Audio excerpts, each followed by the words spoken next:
if character sheet's supposed to work, because it seems to want to populate some fields, but not all fields. Like what in particular? Well, I put in spells, and it put some into the attacks and spellcasting, but not all of them. You have to do a lot of things kind of manually. Well, it depends on the spell. I mean, if the spell's Yeah. not an attack spell, then it wouldn't put it into your sheet.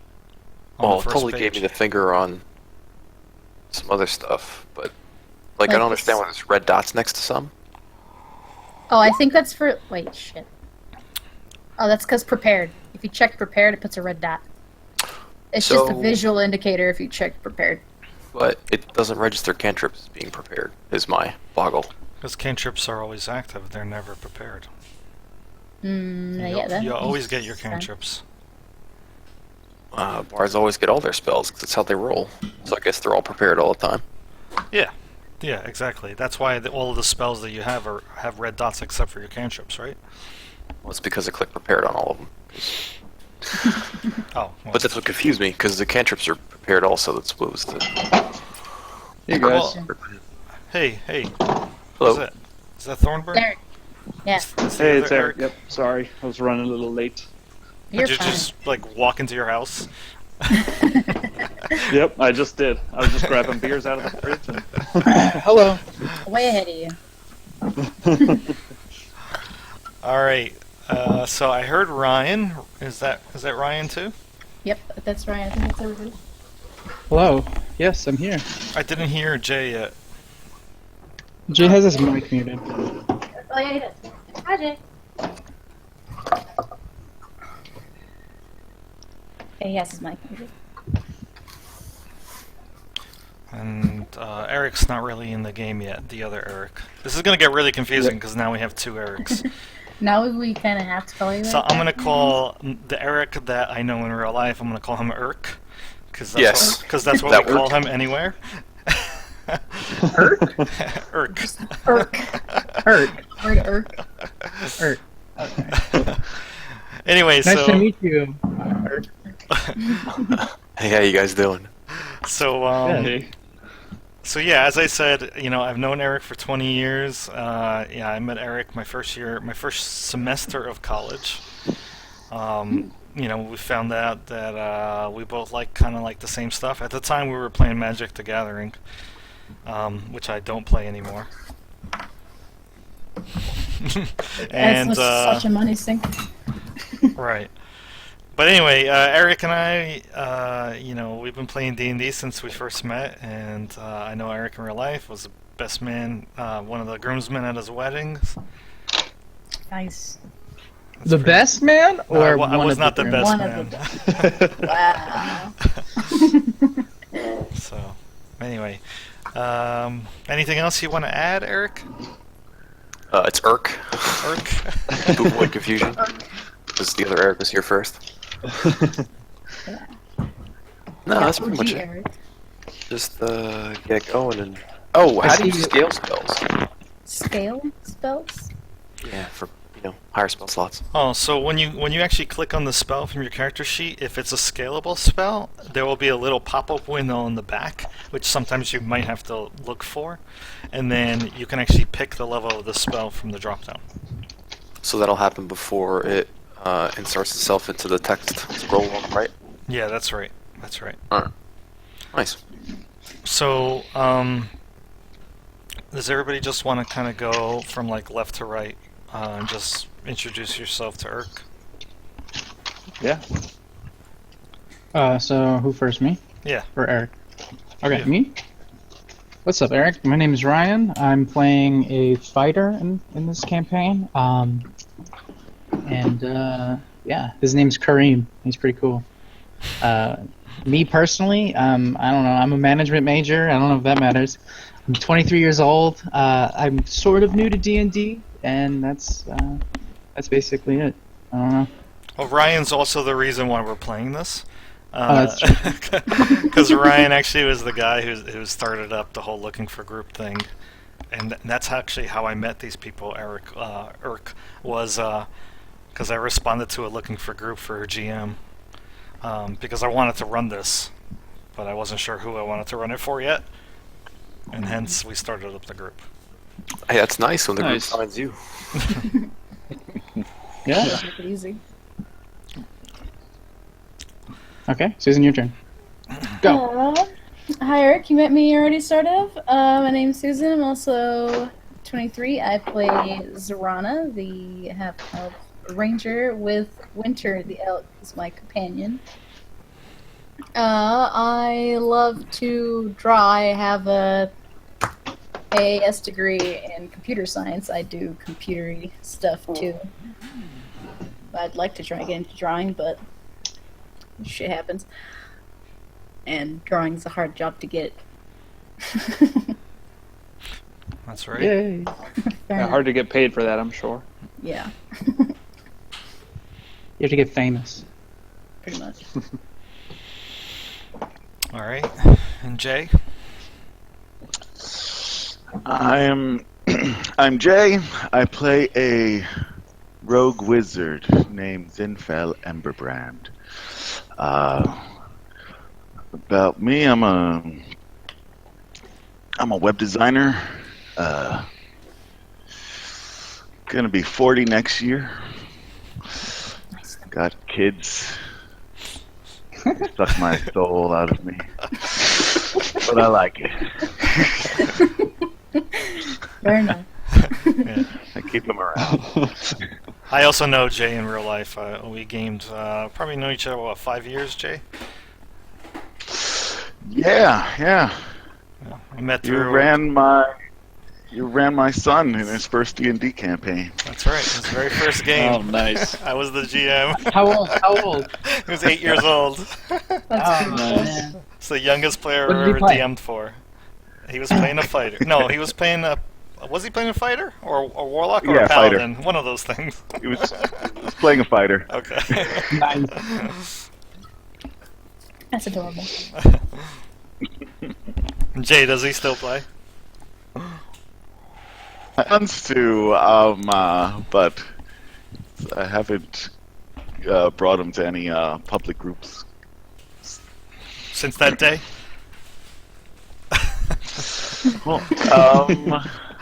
I think we came back a couple more times and played, but no, we haven't. We haven't played since that store closed. Aw. Yeah, I think that was the bad. last time I played a living game as well. Yeah. What is living? Like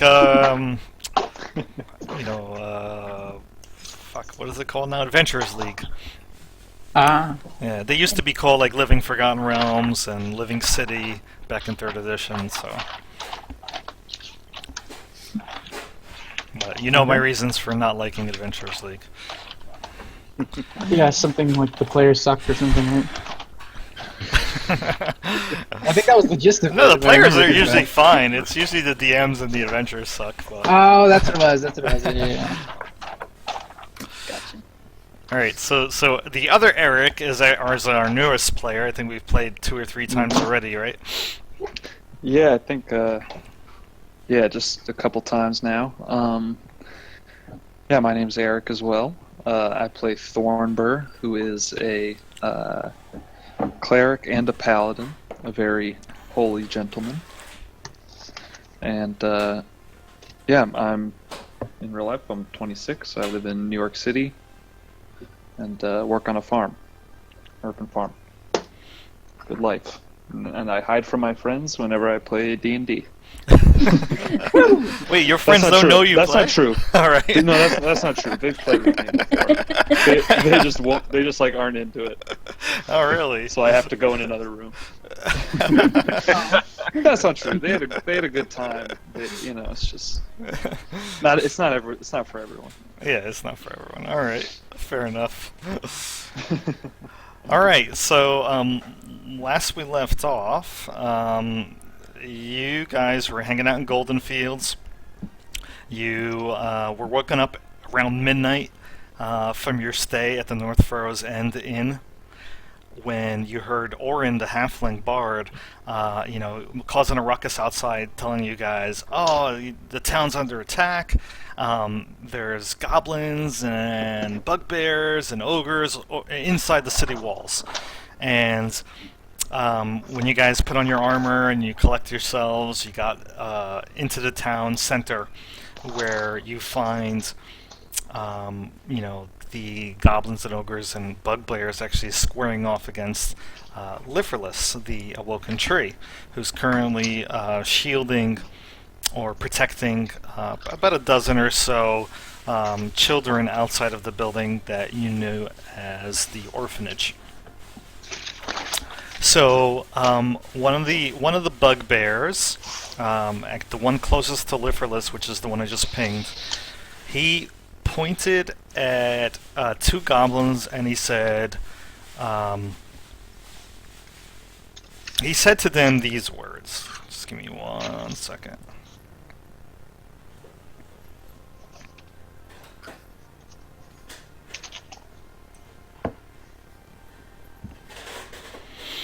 So he said to them, "You two get the Moonbiters. The rest of you scum take the young ones.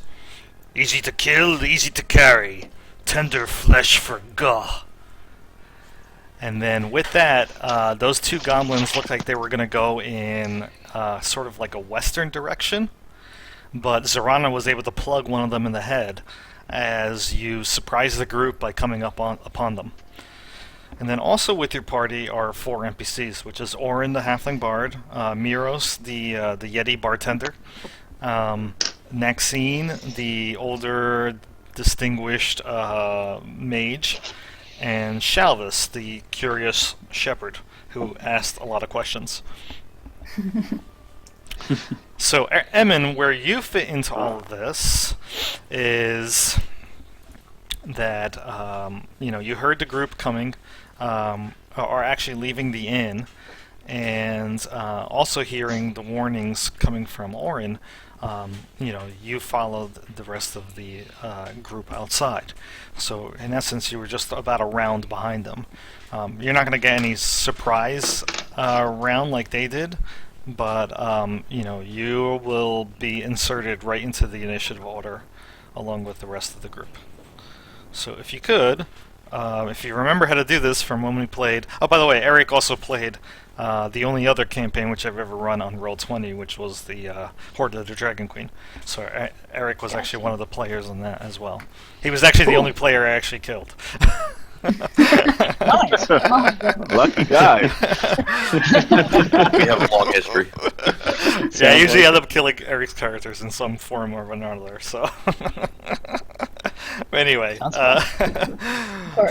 so Eric, if you could click on your character and then click on the initiative button in your character sheet, that will automatically insert you into the initiative order. I don't actually see a button. I have a... It where will is turn, the button? yeah, it will turn red when, so there you You have go, it you did it right. So what is your character? What's his name? Emin? Emin. Emin Okay. Silverwind. Oh, I'm going to need a couple pieces of information from about your character, Eric. I need your passive perception. 13? Let's go with 13. Okay. And your That's passive what the character sheet says, so I'm assuming it's correct. yeah, and your passive insight? It would Also be 10 13. plus your insight. Yeah. So 13 as well. Alright. So the only... when you approach the group, I mean, do you do so stealthily? No. Or do you just for some come reason right I down the didn't. road? Okay. Yeah, just come tearing down. So everybody sees... What do they see when you're behind them? And you can tell me if you want to be someplace else. No, that's fine. My character description is pretty self-explanatory on the player's folder In the journal. in the journal.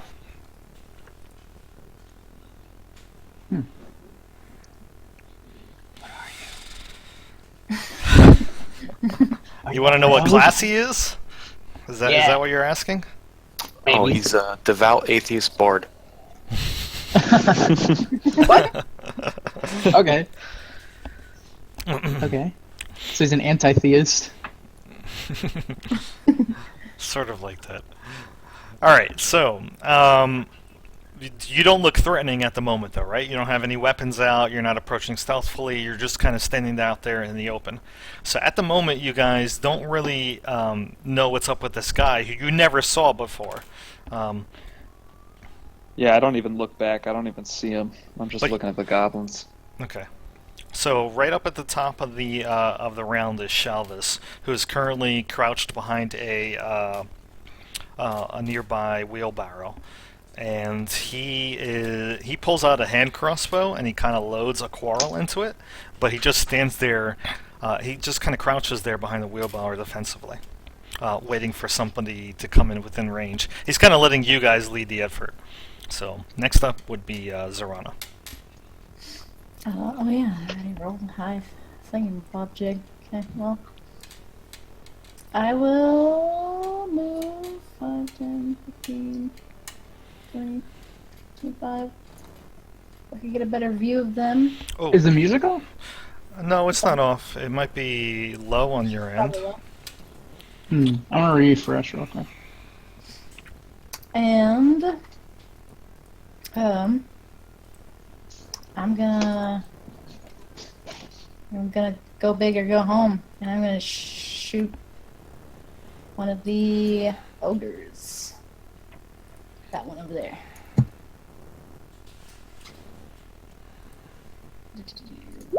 Huh? Oh? There's no way that doesn't hit. Oh wow, yeah, it's pretty good. So 26 will definitely hit the ogre. Can you tell me which one you're shooting at? This one. Okay. 9 plus 2 for favorite enemy.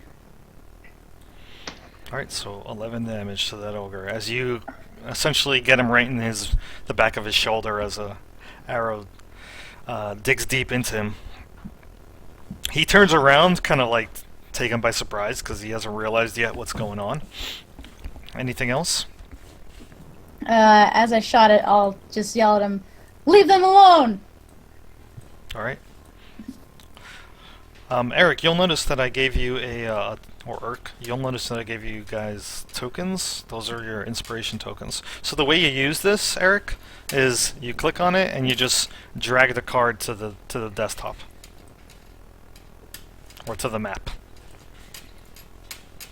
But essentially it works just like a regular inspiration token. You use it before you make a roll to give yourself advantage. Doesn't matter where we drag it to spatially for it to activate. No. No. No. As long as on the board. Are you doing anything else, Zorana? Nope. That's all I can do. Alright. Okay, so bugbears will go, and from what you can see, there seems to be 4 of them, if I have that number correct. Yep. So, just kind of describe what bugbears look like. There you go. So they're definitely wearing armor. And they look like they're wielding morning stars. They turn around and with guttural roars start approaching the group. You're right there? Eric? Nah, man, I'm pretty far from it. I'm gonna stop using the character sheet now. So they definitely, actually they also have javelins as well. So before they actually close into melee, they actually pull the javelins out. And they also have shields on their arms. So first I'm going to do this bugbear here. Why are they called bugbears? Yeah, I never got that either. That's a very good question. They don't look like bugs or bears. Maybe bears. Not They bugs. look like bears. Like Sort of. Wolverine is what they look like. So I'm just moving them at the moment and then I'll take all the attacks.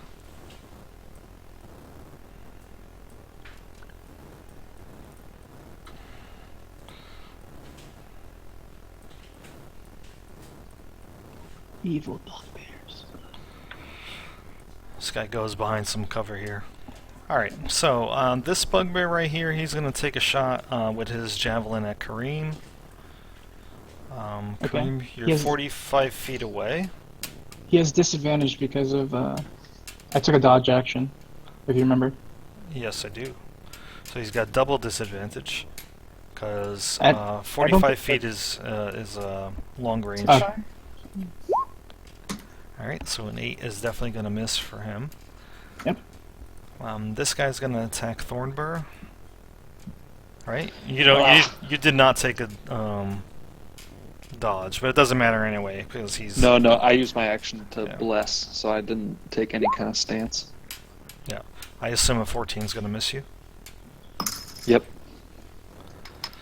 Alright, this guy's also in long range, so he's going to also throw a javelin at Thornburr. Ah. I came in too hot. But he does have disadvantage, so he only gets an 18. Does an 18 hit? Yep. Alright, so an 18 will hit, and he's going to do 8 damage.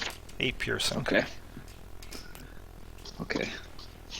And then this guy at the bottom here, hiding kind of crouched behind the wheelbarrow, he's going to take a dodge action. I'll put a little wavy symbol on him for dodge. Alright. So Maxine, she led before during the surprise round by casting Mage Armor herself. Mhm. This time around, on her turn, she's gonna move forward.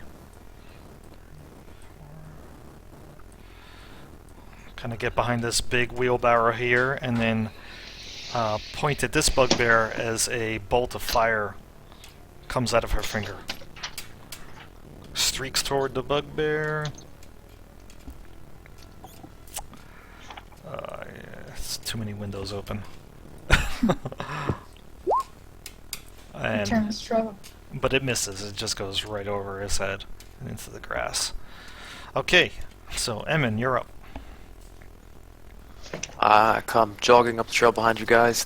Don't shoot. I'm here to help. Could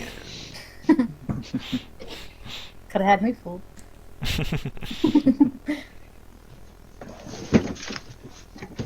Okay. Twitchy fingers.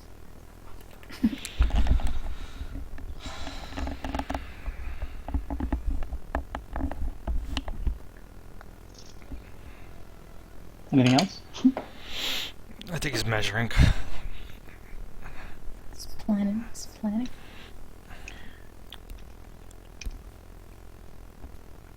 Yeah, too far. I.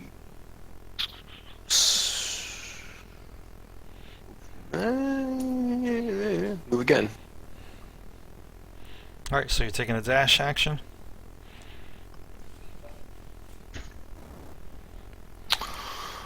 Yes. Alright. Doing anything with your looks to bonus? be, the most physically formidable? Formber?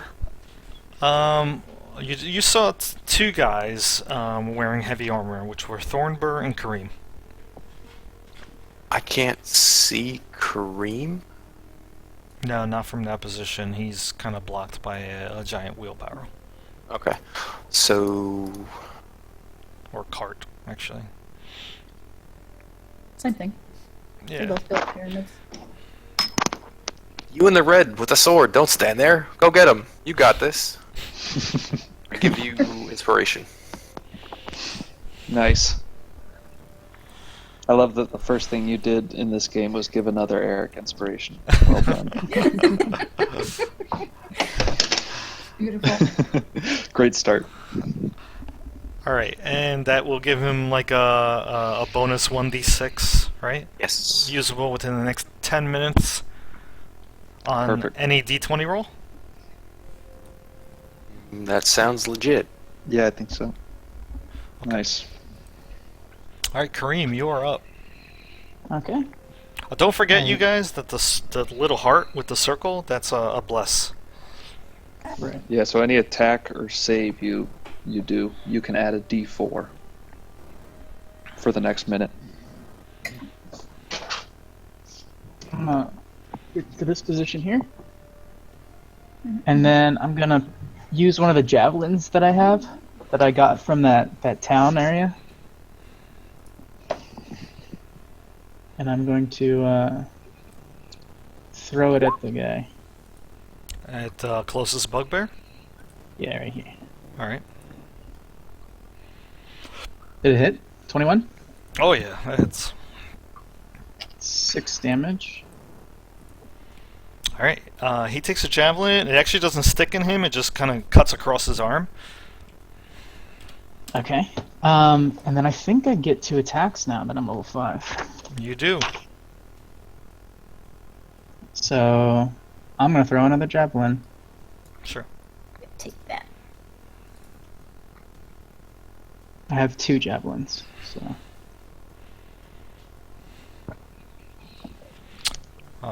Unfortunately, the 8 will miss. okay. As you throw another one, but this time he sticks up his shield, and it doesn't stick into his shield, but he kind of deflects it off to the side. Okay. And then I say, "What the hell are these things?" And then I don't know that's if it. it would make a difference, but you could roll a d4 for that 8 Oh, yeah. for Should all I? attack rolls. Yeah, let's do it. don't know Nah, if it's too don't bother. Yeah. His AC is not that low. Okay. Shit. Okay. Okay. And then I'm done. So no bonus, right? Okay. So moving on then. So Lifferless, he continues to defend the children, and he just is kind of herding them into the house at the moment. Now that you guys seem to have things under control, or starting to get control over it. So he kind of turns his back on the rest of the group, and he starts pushing the children, or collecting them and putting them into the home. So you see like multiple tree branches, which are his limbs, kind of like picking up children. Multiples at the same time, and just like kind of not throwing them into the orphanage, but placing them gently inside of there. Get in there. All right, so Thornbur. All right, so Thornbur is super stoked after seeing this stranger come in and pump him up, and he was running into battle, so he's just going to take a few more steps forward. Come over to here. And then actually, I'll take one more step.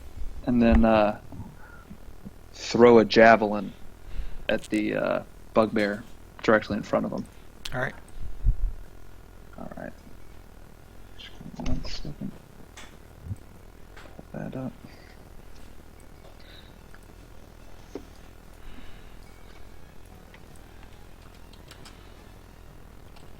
Seventeen's gonna hit. Nice. All right. So do 5 damage. All right. And then as a bonus action, I'm going to cast Spiritual Weapon. Ah, okay. And, If I remember correctly, what was it again? it's a spiritual weapon appears within 60 feet, and then it lasts. It's not concentration. It lasts for a minute. Was it a sword? Yeah. Yep, it's a big great sword. And then let me add again. I don't know if this is going to matter, but I'll add the D4 to that attack. Nope. Try. I'll do my best. All right, that's my turn. Oh, wait, plus inspiration? I'm going to save that. Oh, yeah. So, did I But put it thanks in for the the right reminder. spot? You should be able to control it, Eric. Yeah, okay, cool. I was thinking actually here. But that's cool. Okay. So when you throw the javelin, it actually just kind of grazes his thigh, sticks into the ground right next to him, and he just like bellows out, kind of like an war cry, but doesn't seems phased very little by it. All right, Muros, who actually is a giant, kind of a giant of a man. He's got a club that he's holding in both hands at the moment. Oh, and also a heavy crossbow. So he looks like he tucks the club into his belt, pulls out the heavy crossbow, which is already loaded, and then he takes a shot with it at this bugbear here. Nice. But unfortunately, the bolt just goes right past him and sticks into the cart. Shit. Right, he did move actually a little bit. So he's like right next to them. Alright, Winter's up. Okay, I'll command Winter, go and help Kareem. And he will charge and attack this bugbear. Oh my gosh. This one. With a ram attack. Hey! So that's, if that hits, I assume it does. Yeah. 24 will definitely hit. 12 plus the Nice. 2d6 from the charge. 2d6 from the charge. Wait. Yes. And he has to succeed on a DC 14 strength saving throw or be knocked prone. Very nice. So let's make that saving throw now. So he's gonna fail. He gets knocked prone. So how can I represent this? All right. So that will be the prone token, and then he looks like he just took 17 damage. So he is up. And what Winter does is just kind of directly charge him, hits the bugbear with a surprise right into his chest, and the bugbear just, falls right into his back, all winded. Still alive, but definitely hurt. Take that. Very nice. So Zinfo, who's currently stealthed. Yes, I am stealthed. And a dagger will fly out at this gentleman over here. Alright, so you'll get an advantage. He does not know you're there. 23 to hit. Very nice. Total of 11. And then I will move. 5, 10, 15. I'm going to move to the next cart. Oh, one more. And hide. Okay. Again. So just be aware though that when you move from here to here, that's completely empty space. And Right. this entire group of goblins all see you. So though you disappear behind this cart, they know that you went behind the cart. Okay, Alright? that's fine. So and then your stealth check's a 25. Yes. Alright, well, the dagger gets the bugbear in the side of his right shoulder, and he looks over at you just as you duck behind the cart and continue moving south. You didn't do enough damage to kill him, but you definitely hurt him. Now, the ogre was too stupid to have noticed that, so he did not see you duck behind there. But the ogre, seeing an opportunity with Liverless's back turned, definitely pulls out his club and tries to slam it into Liverless's back. And the same thing with the other ogre. So they're both going to make attacks on the tree. Shit. Liverless, no.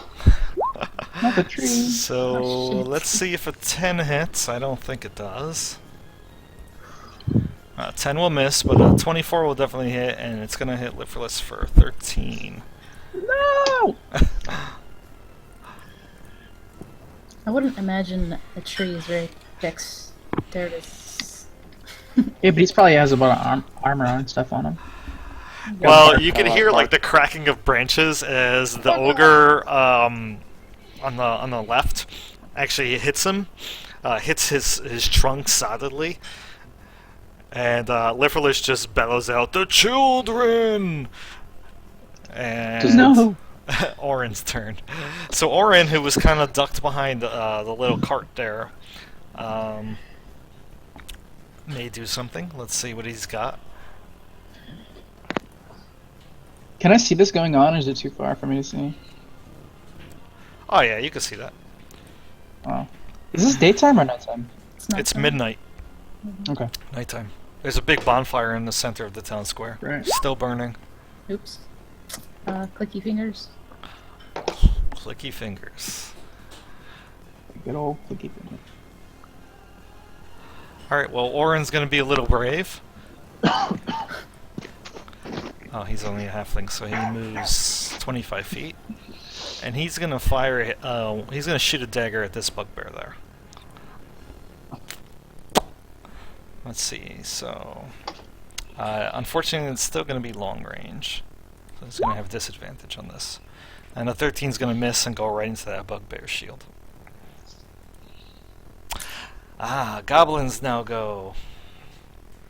Oh boy. Yes, lots and lots of goblins. I remember the first time we met goblins. So first things first is that this goblin, the one that's still alive, that got told to go get the moonbiters, is actually beelining it. Oh. No. And he disappears right into the trees. Damn it. Wait, like completely? He's gone? You can't see him. Perhaps. Let's see. Well, I can't see him. Damn it. If I can't see him, I can't hit him. He does get a bonus action to hide, so let's see if his hide check is any good. Let's make a quick roll here.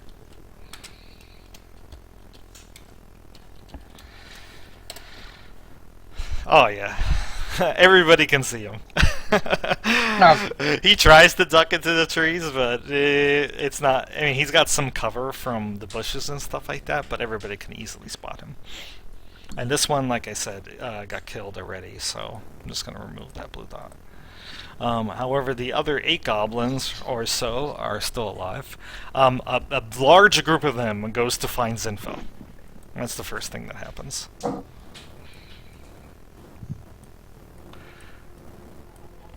So this one, upon getting to that point... Oh, is that one dead? No, it's not. So this one, upon getting to that point, sees Zinfil and starts hopping up and down, saying something in Goblin to the extent of, "She's here! She's here!" And then he tries to stab her with his scimitar. So let's do that guy first. It's a 14 hit. Miss. Alright.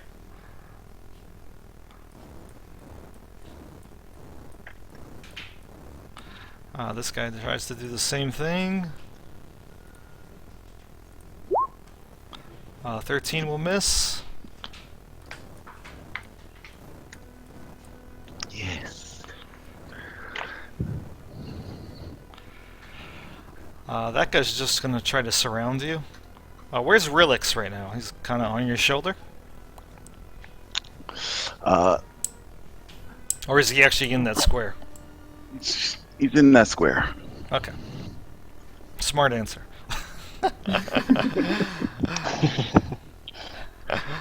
So you don't get completely surrounded.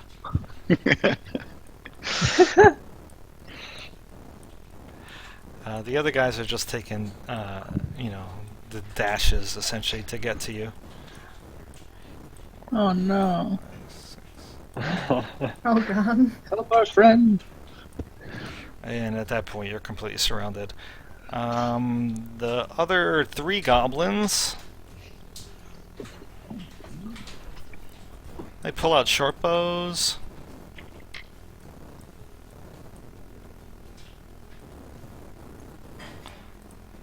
and they're gonna fire at Winter and Kareem. So these two Okay. dudes, this guy and this guy will shoot at Winter, and then this guy will shoot at Kareem Uh-oh. with short bows. So Winter 6 is gonna miss, 19 is gonna hit. That would hit. So Winter's gonna take 8, Damn it. Winter, no. and then on Kareem, let me undo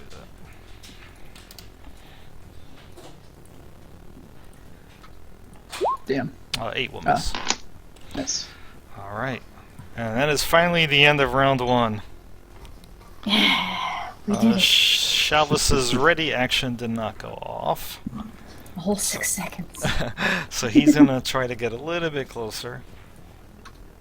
Does Shelvis have a bow? What's he using? He's got a Crossbow. hand crossbow. Got it. Okay. But he's not really wearing. I mean, he's wearing leather armor, but he's a shepherd, so he's not much of a fighter. he'll take a shot anyway at this bugbear over here.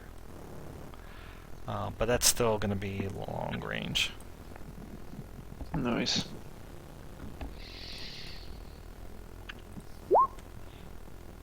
Oh, but a 17 is still going to actually hit, and he's going to do 8 damage to that bugbear.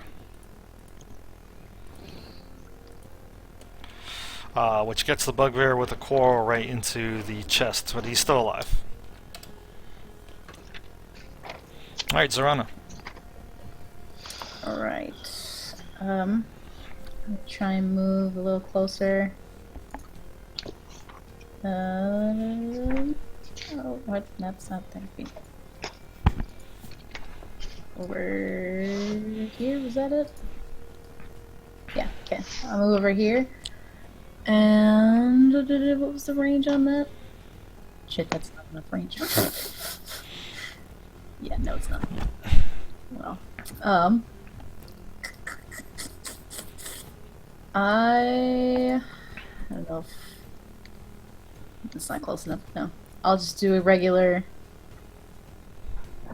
bow attack at the ogre I shot at before.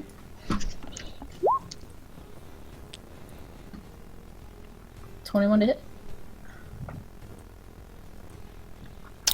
21 will hit. I'm sorry, you hit that ogre as well before, right? Yeah, this one. Do you remember how much damage you did? Let me see. I think it was 11. 9? 9 It was plus 2, 9 it was plus 2. 11. Was 11? Yes. Mhm.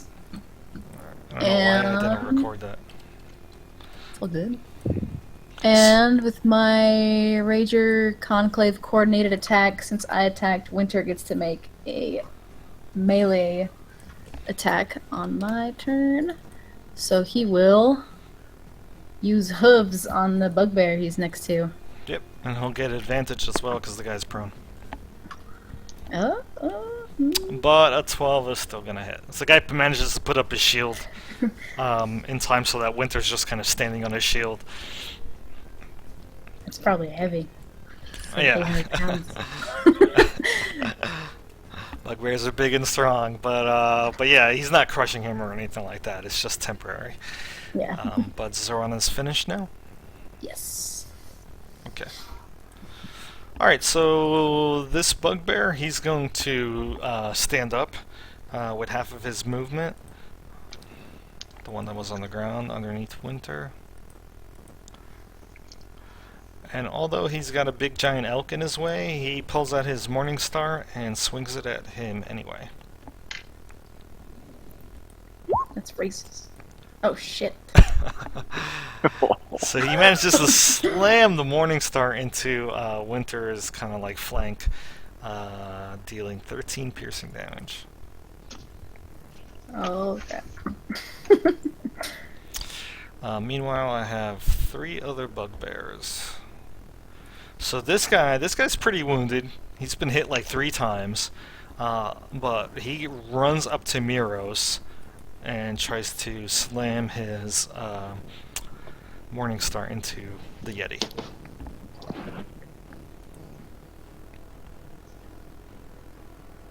Oh, whoops. Wrong character sheet. So Miros, who is not wearing any armor, gets smacked, but he manages to still stay up, as he's a pretty hardy fellow, despite taking 10 damage. 2 more other bugbears.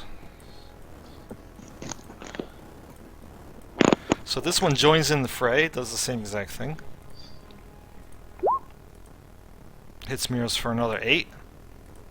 He's still alive. Although now he's bleeding from 2 wounds. And this bugbear, he gets to here and throws a javelin at Kareem. Fair enough.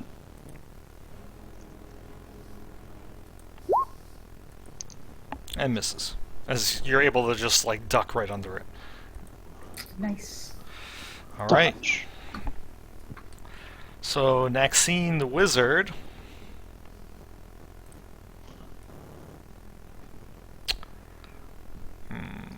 don't want to do that just yet. She's going to fire off another bolt of fire. She goes to this spot and shoots at this guy.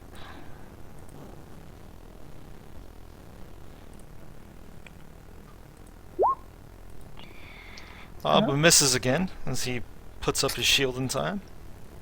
And Emin.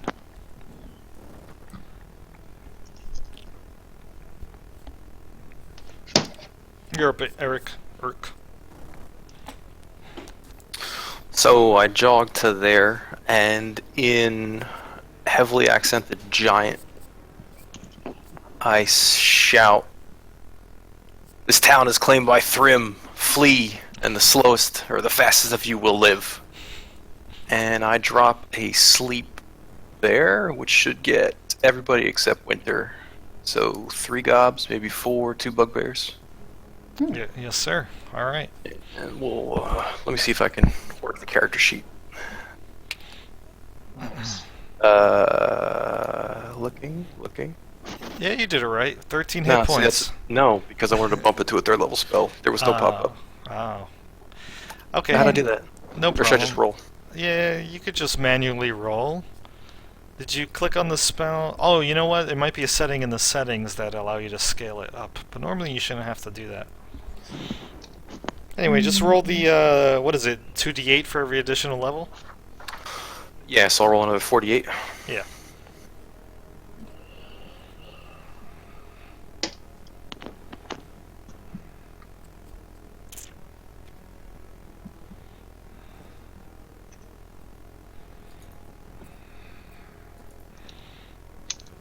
Sleepy time. Very nice. So that's a 29 Nice. total hit points. So this bugbear falls asleep. I'll put a little lightning bolt on him. And then... Very nice. And all 3 of these goblins also fall asleep. Nice. Cool. How long does that last? 1 Until they're minute. woken up, I think. Oh. Gotcha. 1 minute or until they're woken up. Alright, So- Emin, anything else? I was hoping to trigger an Intimidate by dropping dudes and invoking the Frost Giant, deity of magic and death.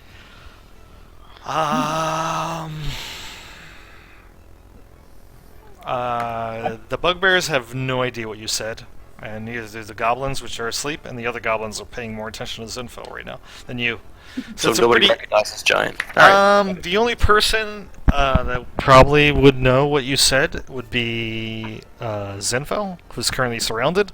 And does anybody else speak Giant aside from her? No. Nope. No.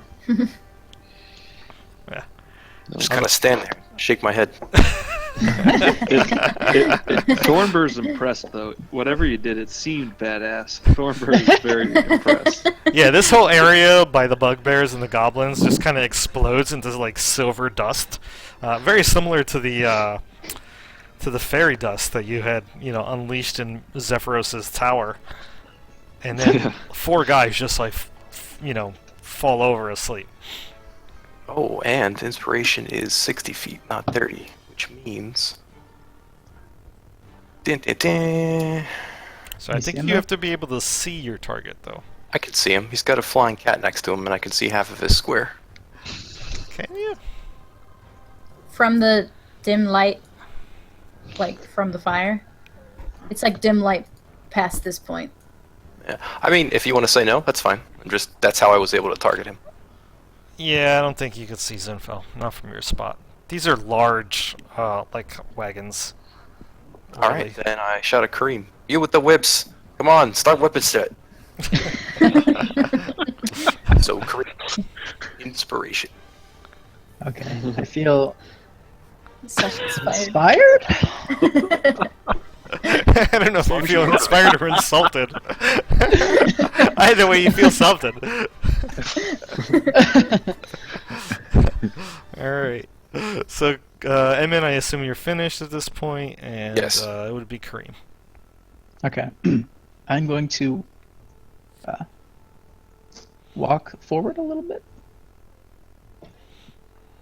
So I'm right here. Yes, sir.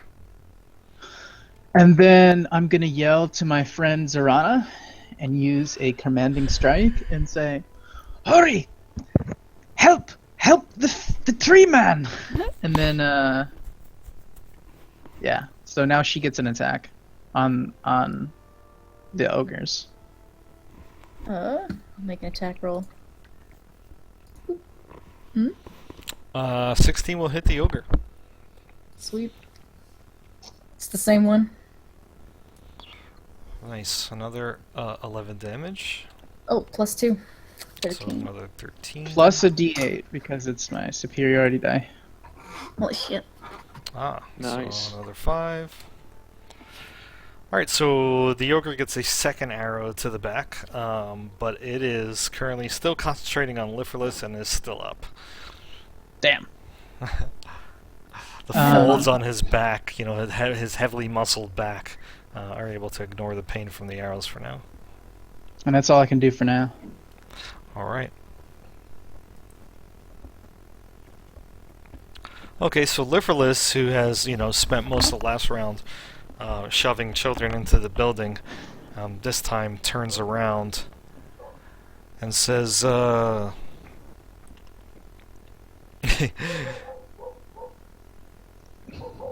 he says, "Trees of the forest, please come to our aid!" He calls out toward the grove of yeah. trees to the Nice. southwest here. And then what you see is kind of like a rumbling in the leaves, and as a wind blows out, and what you notice is a tree almost steps out of nowhere and appears amidst the copse in that area. So if I could figure out how to change my layer here for this creature. Bam! Spruce beard! He yells out. And what you see is a tree with a giant beard of leaves, and a mop of almost like afro-like leaf hair. Swag. So let me add spruce beard here now to the initiative order.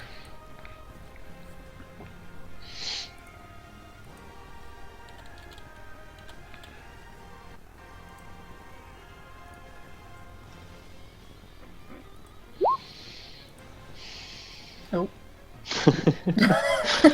Not good. He ain't Spruce ready. beard gets a mighty 0 for initiative. You don't want to be part of this. I'll just leave it with the number he had on the board. That's funny. Alright, Thornburg, you are up. Okay. So first thing, Thornbur's just gonna pull out his great sword and just go straight for this bugbear here.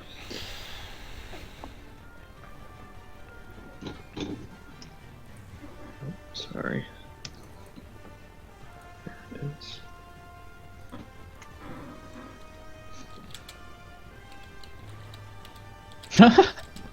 Oh no! Oh, no dice. No dice. Oh shit. Natural. All right. Takes a big whiff and then looks up at his spiritual weapon and sends that to come from behind. All right.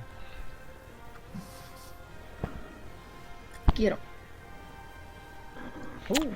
23 would definitely hit though. Nice.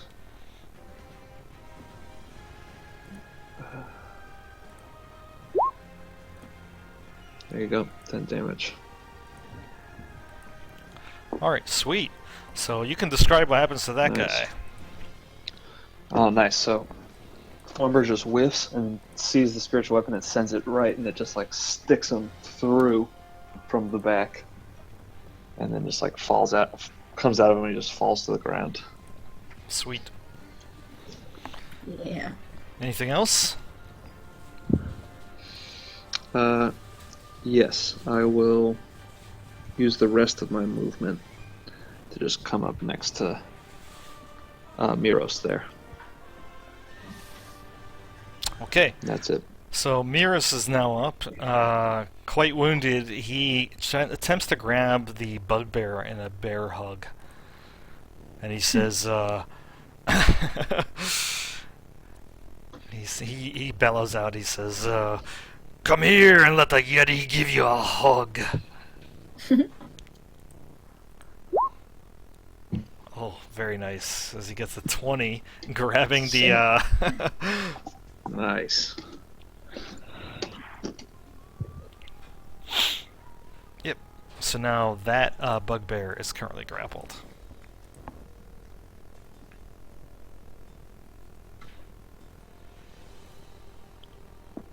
So we're just going to use that icon. Okay. So Winter. I'll have Winter. Is he still prone? No. I don't know. Winter's not prone. The bugbear on the Or ground the bugbear, is yeah. unconscious. Yeah, he's asleep. Oh. Would that count then? To be able to use the hooves attack? Because it says they have to be prone to use it. Yeah, the bugbear is unconscious on the ground. Definitely Okay. prone. Just misses would be hilarious. Oh shit. Oh, Boom. Get him, Winter. Yeah, you could describe what happens as that bugbear's skull is crushed. Pretty much. Let's see if we can kill. Crush the skull. Hitting him hard. Winter's so bloodthirsty. I think he's got the most kills right now. I think so too. I think he's the tank of the party. He's the He's definitely he's not a everything. tank, but he does do damage. Yeah. He does not have that much health. Is he Or doing any? AC. Is he doing anything else? No, he'll probably just move a little to the side for now. All right. So Zinfel, you're up. Oh, too close, too close. Back up, goblins. Uh-oh. Let's drop one of these bad boys. Thunder Wave. Nice. Oh, first I tell I tell whatchamacallit, Relix to Skrillex. get out of here. So she'll disengage and go All right. this way. And then I drop a Thunder Wave. DC 13. Is it con for all the goblins around me? So usually a thunder wave works where you pick a side of yourself in a 3x3 area, would get affected by the thunder wave. I'm centering it on myself. Are you are? Yes. Yeah, I guess you could do that. But then you would be in the area of effect, right? Technically, yes, but I scope my spells. I don't want to be affected by them. Oh, that's right. I forgot you do that because you're an evoker. All right. So yes, that would work. What's the DC? DC 13 con. Nice. And a loud boom sounds out in 300 feet in all directions, correct? Yes. And this was I used the second level slot for this, so 3. It's gonna be. So it looks like only 2 goblins succeeded. It's half damage on a success? Yes. Oh. So Damn. Well, you could describe what happens. to all of them. Oh yeah, all of them died. Their bodies just all explode. Oh, From nice. You're covered in goblin gore, but it is quite impressive. Shit. Too bad there's like no monsters around to see that, because that's pretty intimidating. Oh, damn. I don't even get to see it. I missed out. I can see it. I saw some goblin explode. Yeah. All you guys will see is that all these goblins came around to where I was, and now there's just blood. Oh That's man. All the Yes. goblin Almighty. bits like flew out a little bit. Yeah. And I guess I'll move. Let's see, 5. Just keep in mind, stepping over the goblin body is difficult. Okay, 5, 10, 15, 20. Oh, Eric, something that I do that's different is creatures that you kill stay on the map, and they create difficult terrain.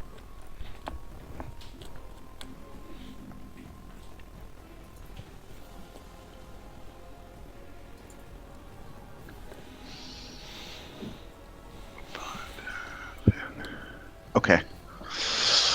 I'll go to about there, Okay. heading towards the ogres. Sweet.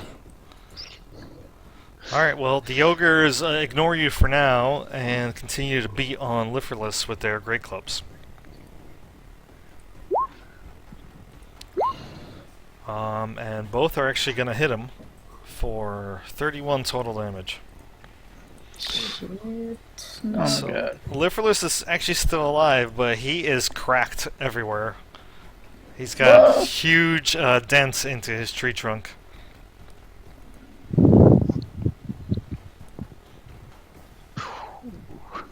I'm coming, Liferless. Don't you worry. Children will be safe.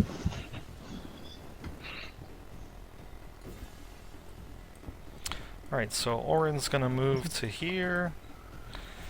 And he's gonna fire a, he's gonna throw a dagger at this bugbear closest to him. He's gonna have disadvantage, though. He's giving his best effort. He's trying. He's trying.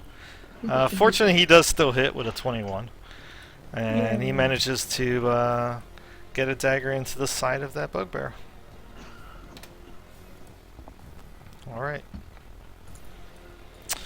So, goblins are either all dead or unconscious, except for the goblin in the trees. Unfortunately, can't see him. Oh, you can see him, but now he's going to go deeper into the woods. And at that point, he nearly disappears. Let's see.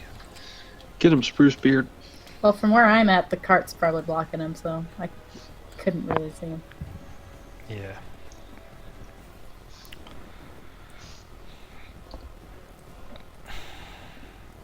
And he's gonna go off the map.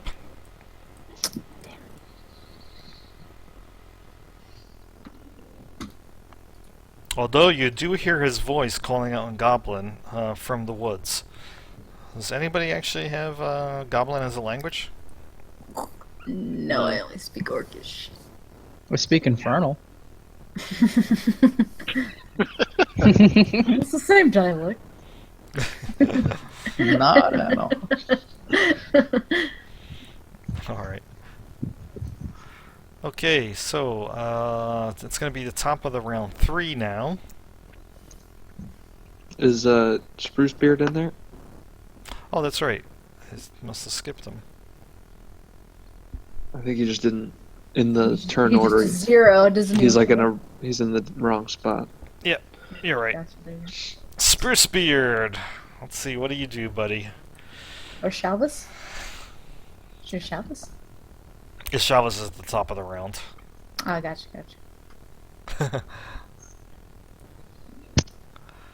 So Spruce Beard bellows out and he says, Beach Bellow, Oak Brow, come to my aid.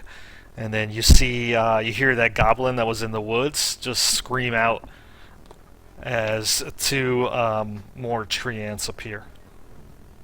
Yeah. Nice.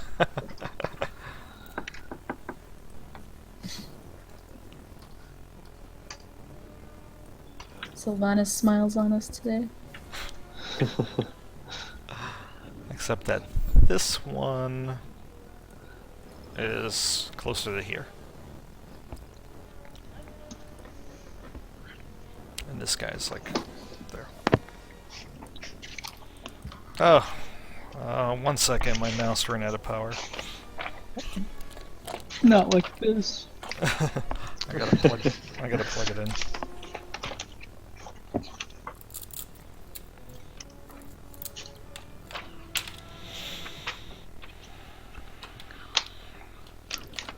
Wireless mouse. Yeah.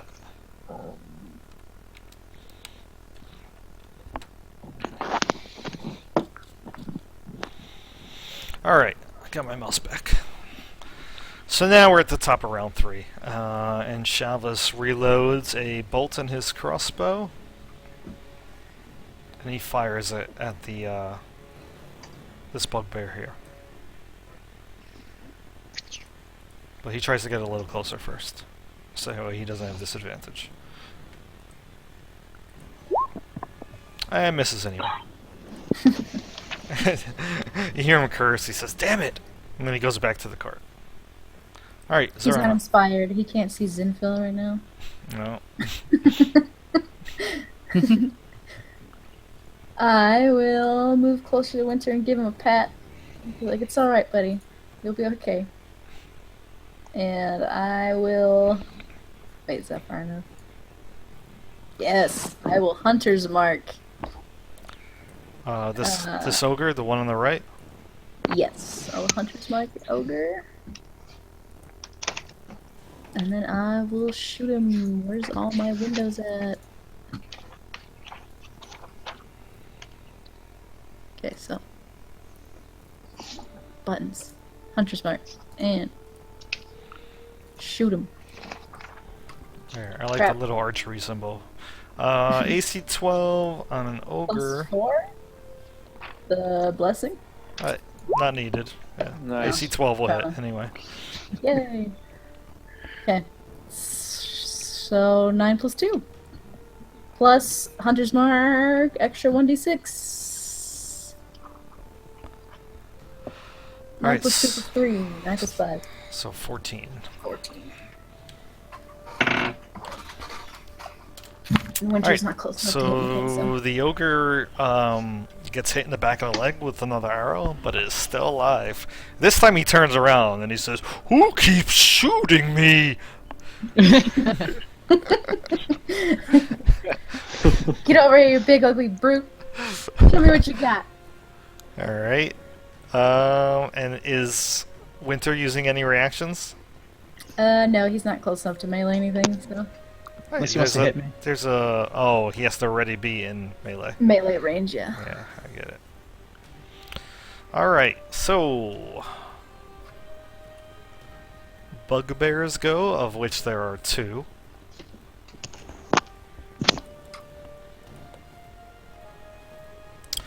Let's see if this bugbear over here tries to get out of the Yeti's bear hug.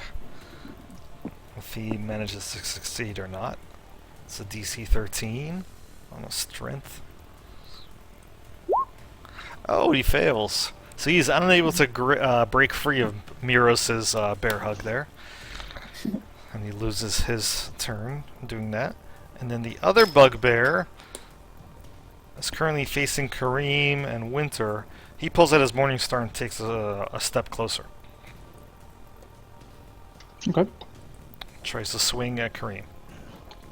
Okay.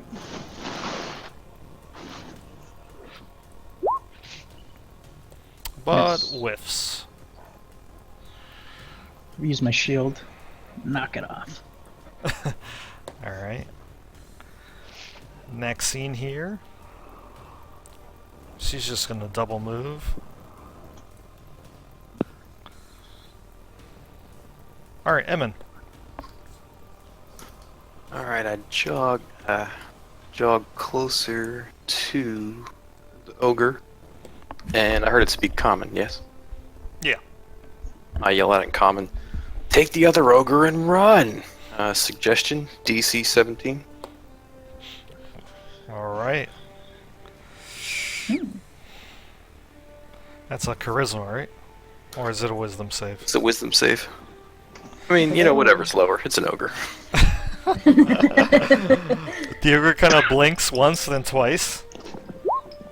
Fails. It says, "Oh, okay," and he nods stupidly up and down his head. And then he tries to. Well, actually, it's not his turn yet, so he is currently under the effect of your suggestion, though.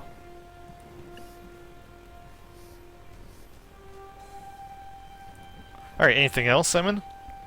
I'm good for now, thank you. Kareem. Okay. Now that this guy's up in my grill, I'm gonna take out my hand axe, and I'm going to start attacking him. So, Emin, you're currently in the best position to see this, but you actually see like a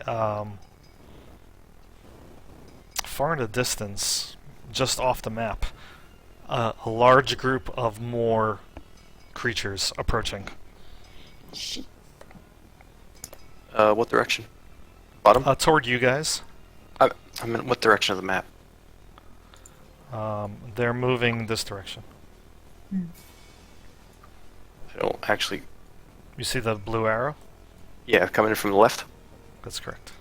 Got it. Alright. Too late to do anything this turn? Because I'm just seeing them now? Yeah, you saw them at the end of your turn. Got it. Alright. So, Kareem, you're up. Okay. I'll take out my hand axe, and I'm gonna start swinging at the bear bug. I have a question. If I use one of my battle maneuvers, is it considered an attack action or something different? Will I be able to use an extra attack after using a maneuver? I believe that it would depend on the wording in the maneuver, so can you give me an example? I wanted to use disarming attack. When I hit a creature with a weapon attack, you can expend one superiority die to attempt to disarm the foe. They have to make a strength saving throw against my maneuver DC. Yep. So that can be used with extra attack. Okay, cool. So the first thing I want to do is use the disarm attack to try to disarm his weapon that he's holding. Is Morningstar? Yeah. Alright, go for it. Okay.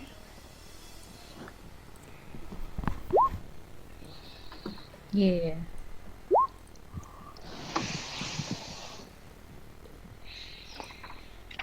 Just give me a second because I'm putting initiatives for the Treants. tree ants here.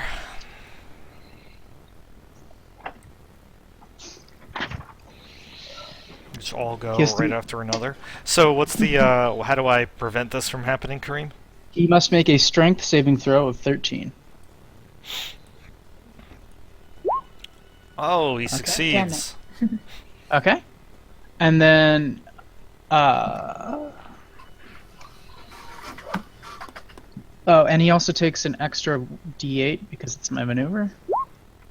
Ooh. So he takes 13 damage. 13 And then I'm going to damage. attack it. Yep. Attack again. This is with a hand axe, right? Yeah. I believe that one's gonna miss. You can roll another d4 For the inspiration? because you're blessed. Yeah. Oh yeah. Well, don't bother, because even a 12, if you rolled a 4, it would still miss. But Okay. she also has inspiration. She, right? Cream? No, Kareem's Kareem's a in dude. now. Oh, sorry. The picture's ambiguous. And that can be used Is that- after an attack roll is made? I think it's before you tell me if it hits or not. Ah, okay. Well, So the bless is added automatically. Yeah. The inspiration has to be before it's determined by the GM. Yeah. Right. But it's okay. I You can do didn't it know that, after. so if you want to use it, you can use it. what do I add? What's the inspiration? We'll do the bless first. Yeah, do for the bless D4, first and see what the result is. see what that is, and then the d6 is the bardic inspiration. If you wanted to add that, Okay. That's right? Or are you at d8 yet? No, it's D6. Alright, so it's close, but it actually just manages to skim off of the bugbear shield. okay, fair enough. You still knocked, or no, I didn't knock his weapon, but I still hit him pretty hard. Yeah, your first attack was very good, and you managed to actually cut him right across the belly. His entrails don't spill out or anything like that, but you cut him deep. Okay. And then I'll end my turn for now. Actually, with a bonus action. Actually, yeah, with a bonus action, I'm going to try to knock him backward with Shield Master. Alright.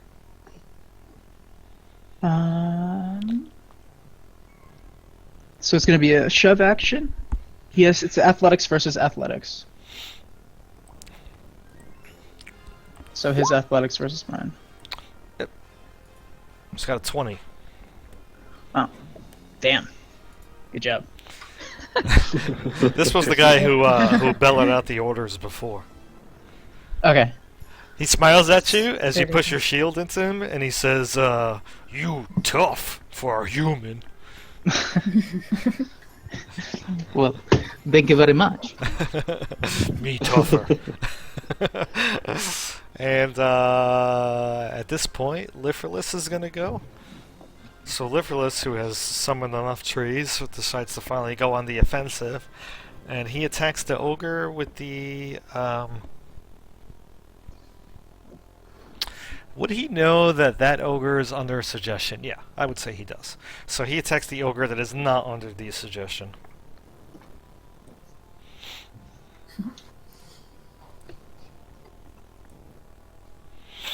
So he lashes out with two tree branches balled up into fists.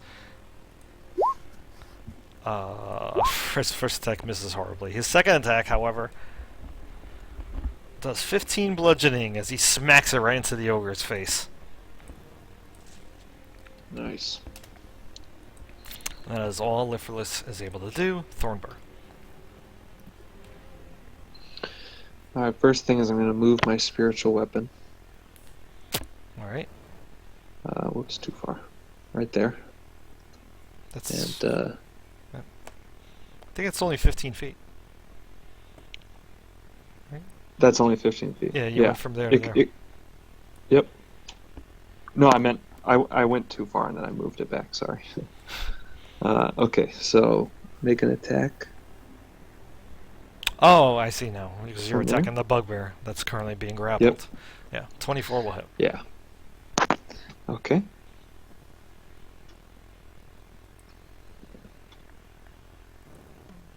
Do 5 damage. Yep.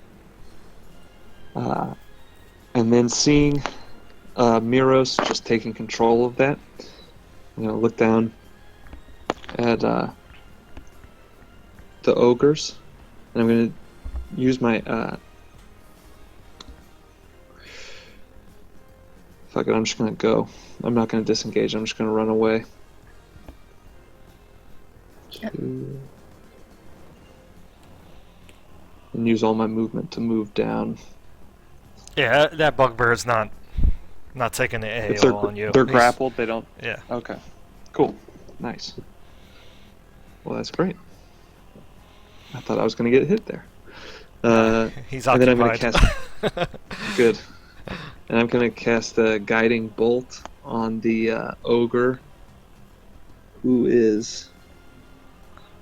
Oh, and I'm sorry. I meant to say I'm using my inspiration. Your token? Yep. Not the bardic one. Okay. Yeah, my token. Oh, I guess it doesn't matter. But yeah, I'm using the token.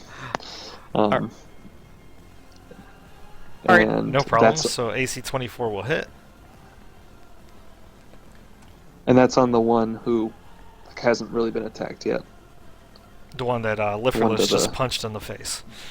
Yep, exactly. And so that is gonna do 17 damage. Nice. And then next attack against him before the end of my next turn has advantage. Oh, very nice. It's a good opportunity for Zinfel there.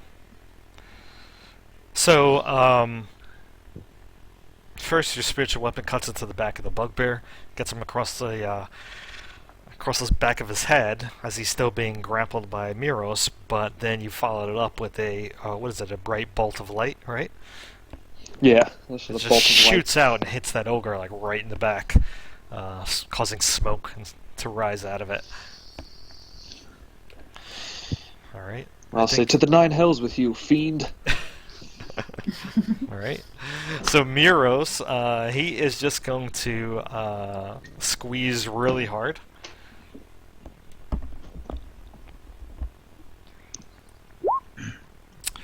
So, and he's going to do 5 bludgeoning damage to the bugbear.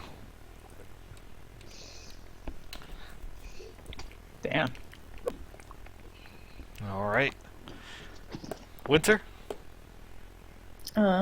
Since he's up close now to Winter, he will ram this bugbear that is currently toe-to-toe with Kareem. All right. And Thornbury, I forgot to mention, but you also see very large shadows running toward the town square from this direction. Okay. So they're running Cool. like toward here. Are they big shadows, small shadows? Oh, they're Can I big tell? shadows. Yeah, big ones. Oh, Lord. With a number of smaller, shadows behind them. 14 to hit the bugbear? 14 to hit the bugbear will actually miss. He puts up his shield in time to deflect the antlers of Winter. It's one tough bugbear. Lucky bastard. I know. Me tough. Not for long. All right. Is Winter doing anything else? No, he'll stay right where he is. All right, Zinfo, you're up. Okay.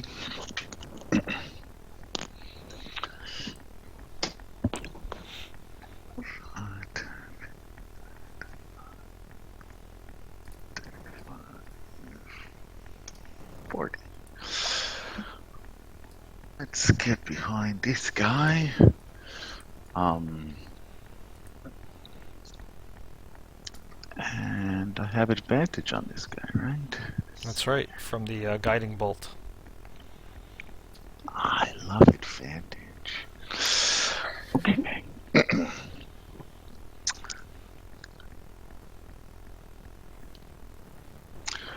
I'll use a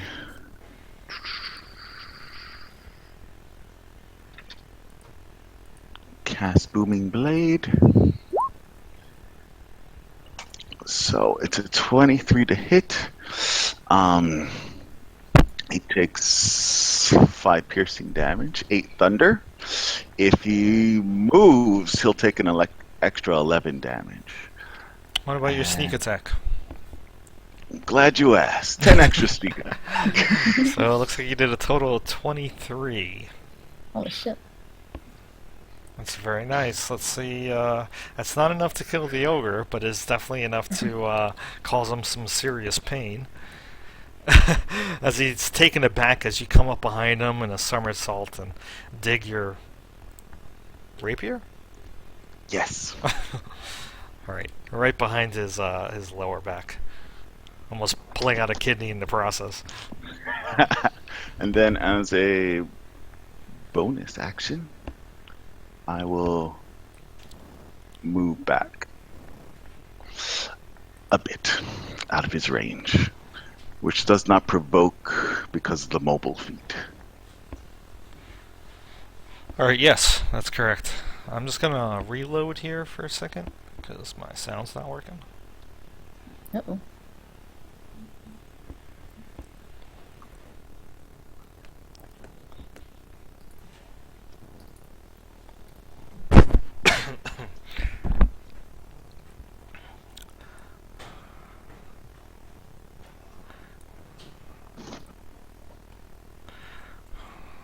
So many tokens on the map. I'm sorry, this takes so long.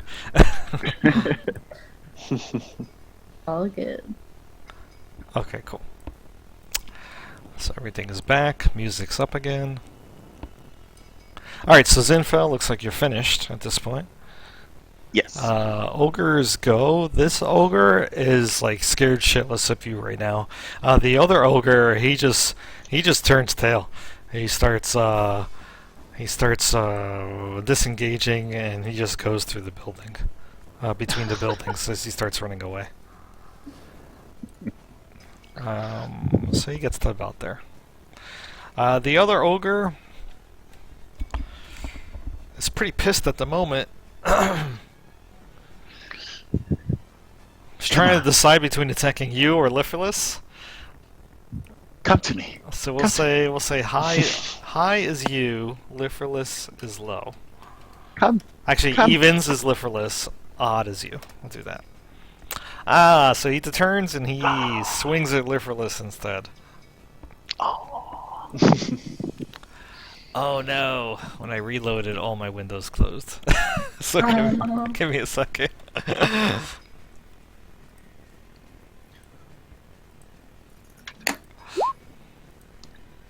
Oh, 24 to hit, which is going to hit for 10 damage. Liverless is still alive, but barely hanging on. He's got splinters all over his body. Liverless, no. Alright, he says, "My time is at an end. At least the children are safe." No! Alright, Orin. You punk bastard, stop playing with the goblins and come help!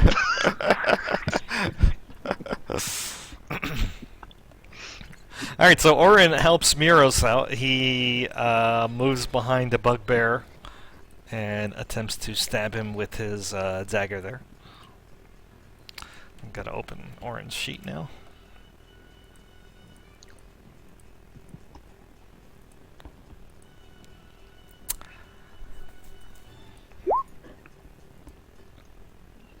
So he actually hits the bugbear for 3 piercing, but the guy is still alive.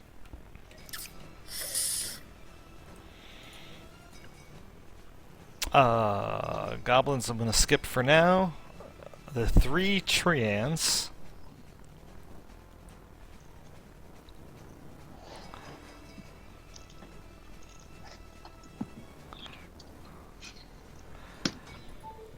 They're going to help out. Not aware that the large group of other humanoids is quickly coming down the road. They wade into the fray here.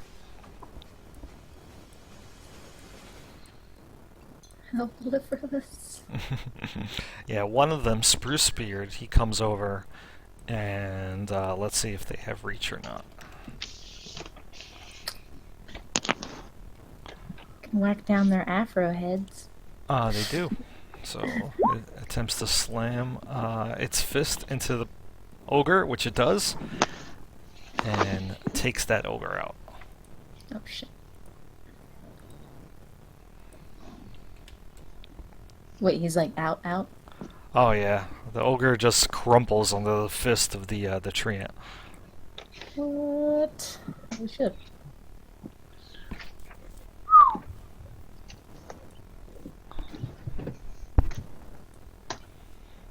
The other two, they ready actions for when more creatures engage.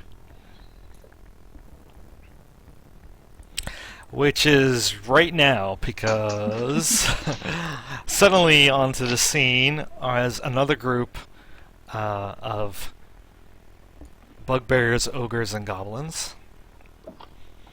And one of the bugbears actually has like a standard on his back, and it looks like a set of teeth biting the moon. It's kind of cool. Did you just say epic, Jay?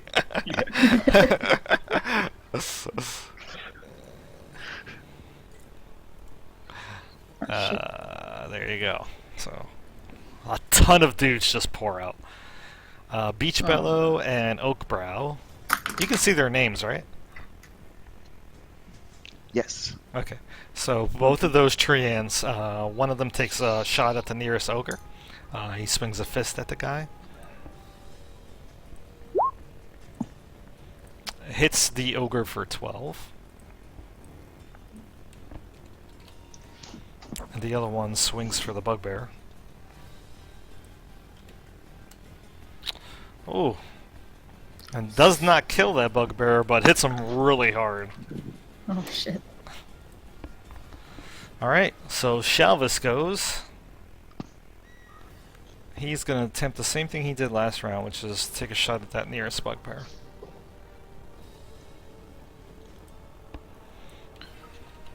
I believe in you. Shall us get him?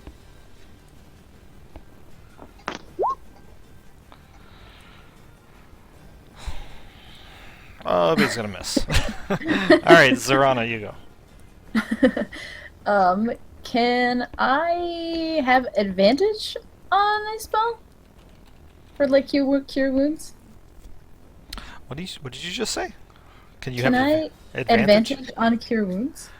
No, Is that a thing? you can No? only advantage on a d20 roll. Gotcha. Okay, well I will cast cure wounds at level 2. I'll grab Winter's face and give him a kiss on the forehead to heal him. Alright. At what level? Oh, it lets me select it. Huh? Yay! It's good enough for me. 12 healing, 2 winter. Wait, is that right? D8 Yeah, plus 12. 2. Yeah, Oh, I got because it. Yeah, D8 plus 2, and then I rolled. I got you. Am I the only one who having connection issues with Roll20? Is that just me? No, mine's working. Okay. I've been having a few. I've had to reload a couple times. yeah, my only issue was the sound, so I've been okay.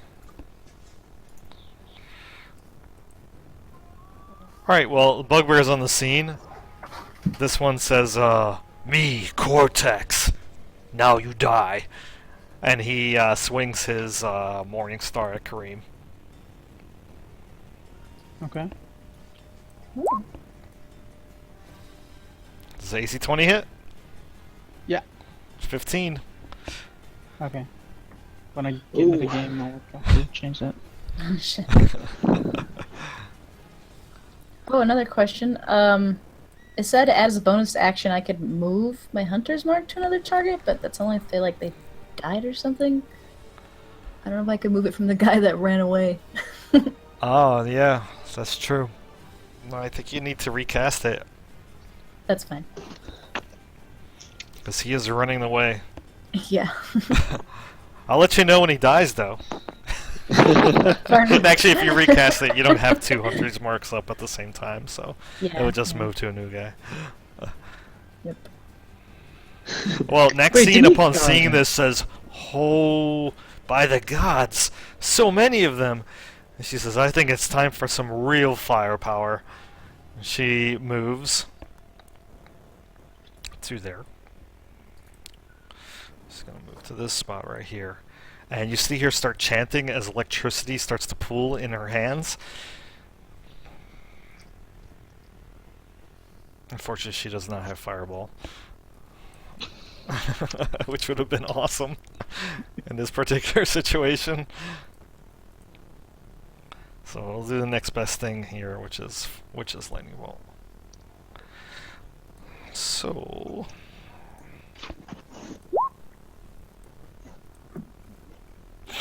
oh, whoops. Wrong spell. I clicked on the wrong one.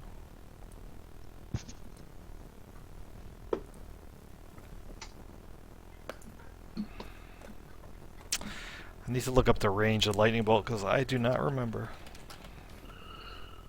Damn. She did a shit ton of damage though. Wow. It's 100 feet long and 5 feet wide. Nice.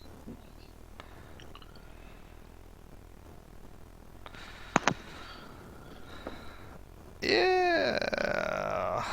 So she's gonna get this ogre right here, and these two bugbears behind him. So the one closest to Beach Bellow, and the two bugbears behind him. I think, does she hit that sleeping goblin in the way? Oh, that's a good question. Yeah, that goblin's gonna get toasted as well, so that guy will die. Shit. he gets no opportunity to dodge it. Crap. Alright, so he is now dead, and the other three guys have to make DC 13 dexterity saves. So Ogre first, succeeds. Somehow the Ogre Barely. manages to, turn his shoulder and back into the lightning bolt. So he doesn't take a whole lot of damage from it. The two bugbears easily fail and they die like instantly. Shit. Nice. They're just blackened corpses on the ground.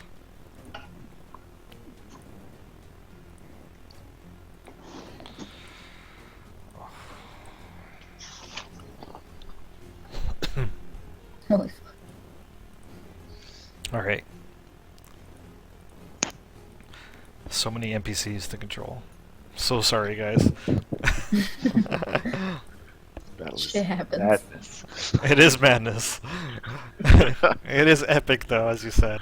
So half of 37 is 18? Yes. Yes. Alright, so Emin, you're up. Finally. I jog up to the wagon. Wink and Maxine, nice style, but you could use a little more area. And in Ao's name, fall. I drop another 3rd level sleep right there. Alright, so... Is this a spot? Yeah. Alright, so 20 feet... We'll get a lot of goblins. At least 5, from what I see. Alright, so go ahead, roll. Try this character sheet nonsense again. It didn't let me. I'll just roll them separate. Additional 4 to 8. Yeah. There must be some setting on the sleep that should allow you to scale it. Or maybe it's just not set up correctly. Sure, it's operator error.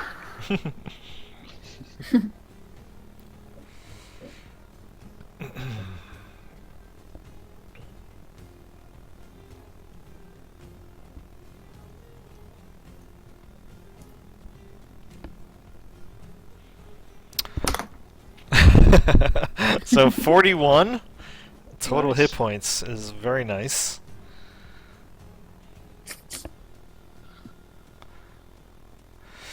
So you're definitely going to get every single goblin that was in that area of effect. Unfortunately, that does not leave any hit points for anybody else. But you did manage to put unconscious 5 goblins. Do they have less hit points than the wounded guys? Yes. Which, right now, there's only one living wounded guy. Which is the ogre. By Beach Bellow. So next scene, I gesture with my hand as if to illustrate what should have happened. She says, "Most impressive." And then, Although your prayer to Ao is quite out of place. I smile. Then, Zinfil, come on, get some inspiration. Alright, so Zinfil has now received inspiration. And I'm done. You a mind reader? How'd you know her name? You stole my line! Alright, go ahead. Kareem, you're up. Okay, Ryan, are you back in the game? Yeah, I'm in the game. And did you take your I 15? took the damage. Okay, good. Yeah. The only damage taken so far. I look Not at this for long. frickin' No, I'm just joking. bugbear.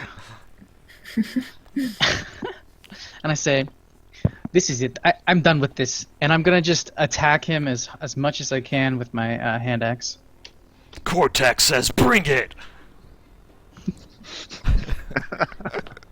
Bring it. Oh.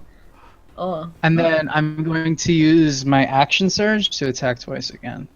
Oh, Oh shit. nasty. You have brought in it. As 3 out of those 4 attacks all hit. Except for the Okay. 6, obviously. And this one. I don't So think you rolled 18. damage for the first hand axe, the one you rolled a 23 on. It's an 8, a 4, and a 6. Ah, I see, okay. I don't know why it did that, but it just did. So So that looks like a total of 18? Correct. Yes. So what happens to that guy? I don't know. I go for the jugular. You know, he's been talking too much. So you pull a Lincoln Vampire Hunter on him as you just like slash him in multiple places with your hand axe. Perfect. He just goes down in like a spray of blood and cuts. You brought it. Oh my god. For my movement, I think I'm gonna go slightly ahead just in case. So I'm gonna move there. All And just- right. that'll- Yeah, your eyes go wide as you see the number of creatures here. Although, like, a lot of them are now on the ground. Fair enough. Alright, Liferless. He's gonna nurse his wounds. Actually, you know what? He says, no, I can't let that ogre escape. The bloodlust.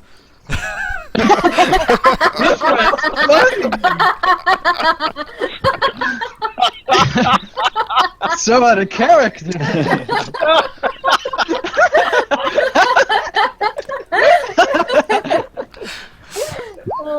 He just chases down that poor escaping ogre, and then literally just, let's see, what's the damage here? 12? Yeah, that ogre gets torn apart by Liferless. Wow. Bloodlust. The alcohol drink. God. Yes. Hey, Wow. so you got your Liverless is hunter's not who I mark thought back. he was. Don't fuck with the tree.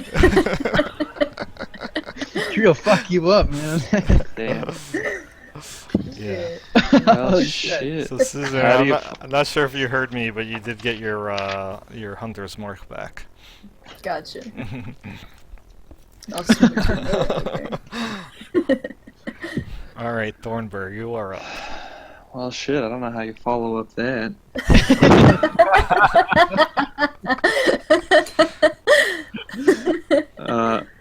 I'm just gonna go. My spiritual weapon's gonna make another attack at that bugbear. Sure. Oh shit. Sorry, give me a second. There we go.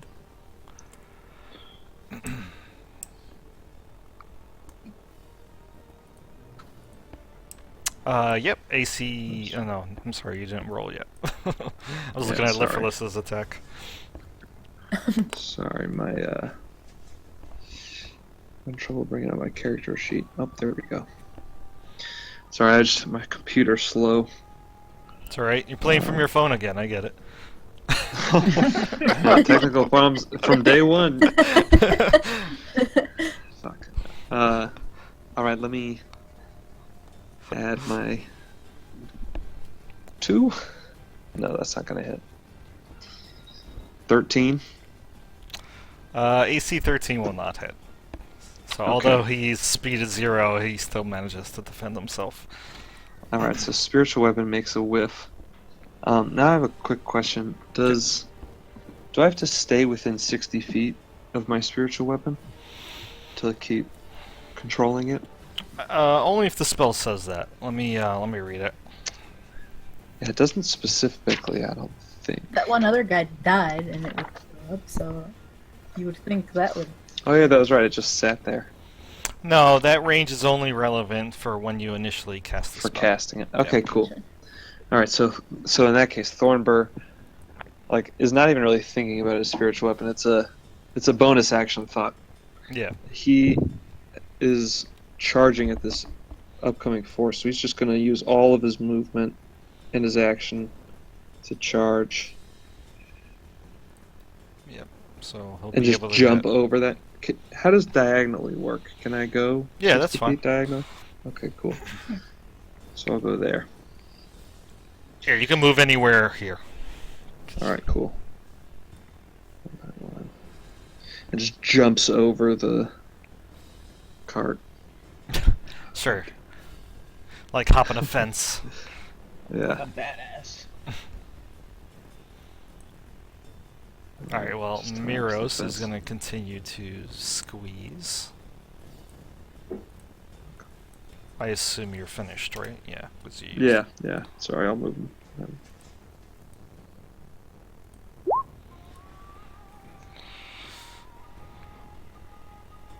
Oh, so he's Yeah, unable go to... ahead.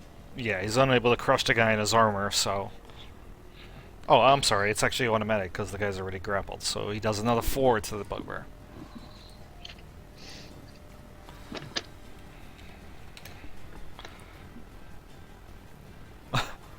So the bugbear at this point is just screaming out in pain as he's getting crushed to death slowly by the Yeti. Winter? Terrifying.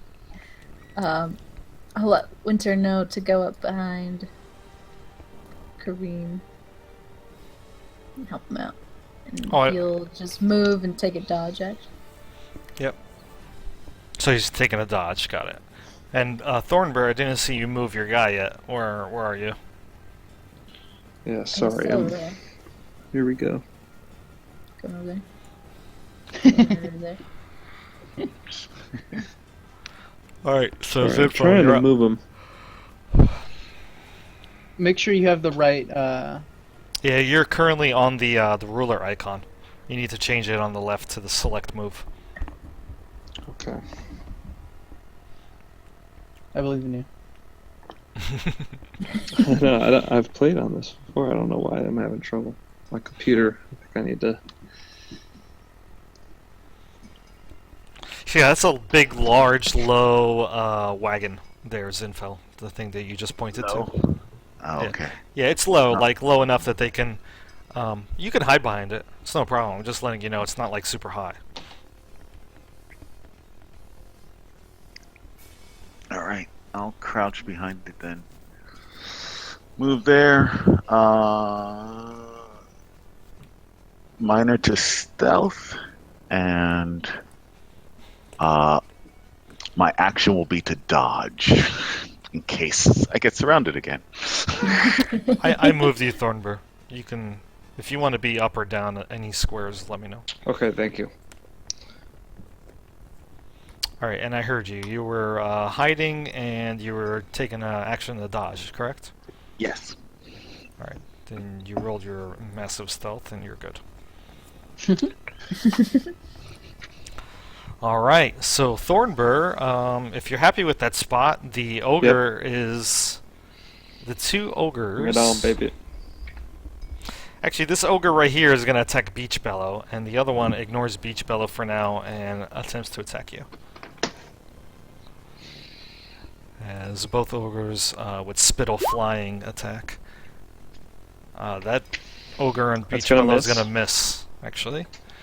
And then the one on you is also going to miss. Nice. Alright, Orin is going to continue to attack the bugbear that's grappled.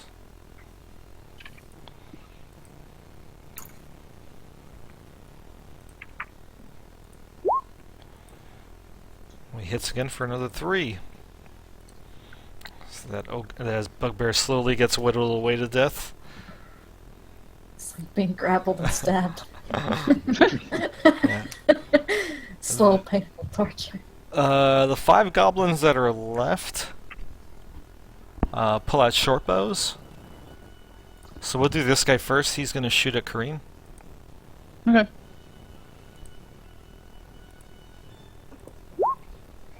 Damn it. AC 23 for 6. Okay, I'll take that.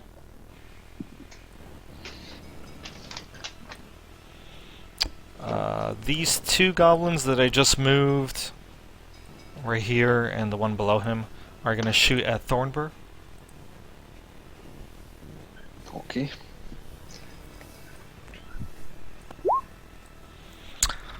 20 and 22 for 6 and Yep, 4. those will both hit. Alright. 10 damage.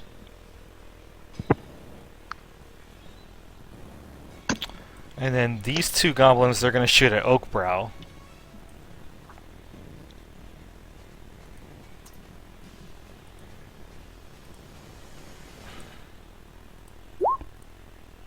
And 1 crits Oakbrow for 8.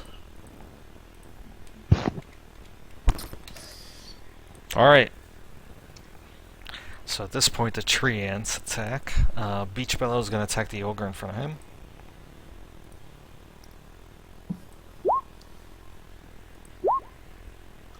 Two hits for 31 total damage. Damn. As that ogre gets torn apart.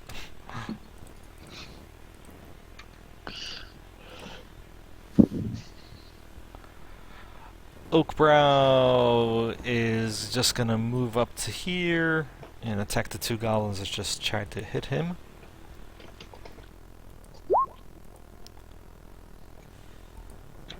I know the 17 will hit. 14 misses.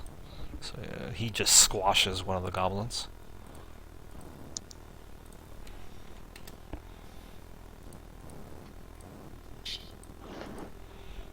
Step on him. And then Spruce Beard says, more to the south. Always south. And he goes down the road.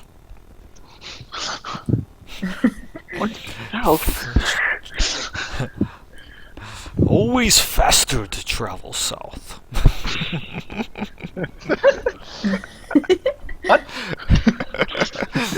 Lord of the Rings line. Alright, Shalvis is up. So Shalvis is gonna get his licks in on the bugbear as well. So he helps out Muros. He tries to hit him with his quarterstaff and misses. Alright, Zorana, you're up. Alright, since that other ogre died, I'll move my... I'll have felt that and move my hunter's mark to this ogre. Okay.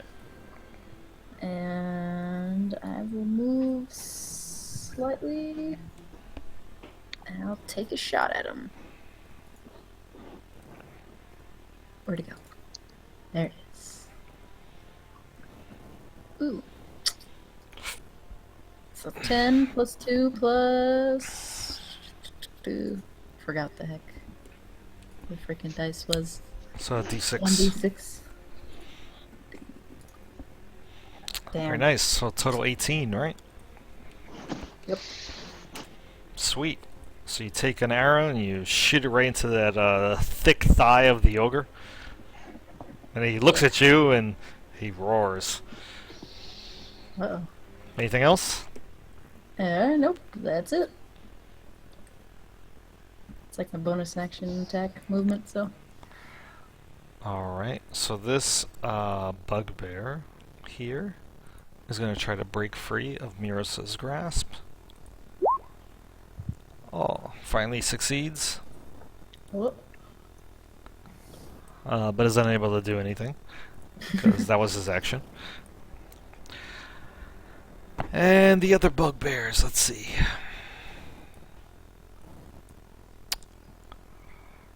This guy moves to here, pulls out a javelin, and throws it at Thornbur.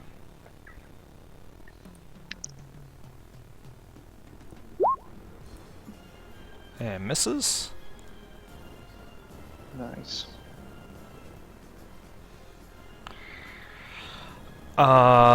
This guy he squeezes past the ogre and moves up to Kareem holding his Morning Star, but he is, he doesn't get a chance to attack. Okay. Alright, so next scene.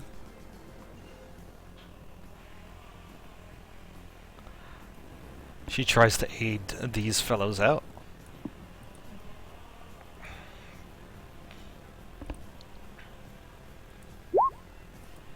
And misses. Emin. Could I see the goblins that were firing the additional arrows over to the west? Or is it just coming out of the darkness? If you can see them on the map, that means you can see them. I see a couple of tokens. I'm assuming those are the goblins. I'm gonna ping. Yeah, go ahead.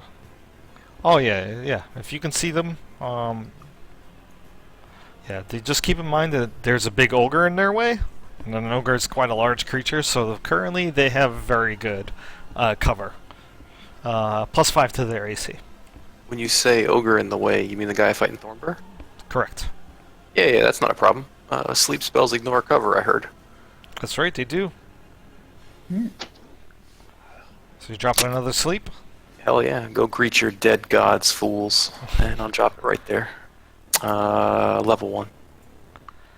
Alright, so that will hit these 3 goblins, this ogre, and the bugbear.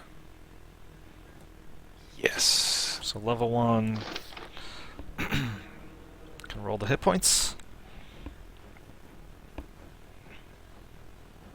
Oh, well, I broke it this time for real. Yeah, I don't see anything. Yeah, I was playing with it, but I got the word right. I guess that means you rolled a 0. Nice. How's it gonna be? How about that? Invisible eyes. 26. Oh shit. So that is very good. So the 3 goblins that are there all fall asleep as well. I crack my knuckles out in front of me. Roll my neck. Bunch of sleeping goblins. Start looking around for the next target. And that's it for me. Okay. Kareem, you're up. I'm gonna take a step forward. Oops.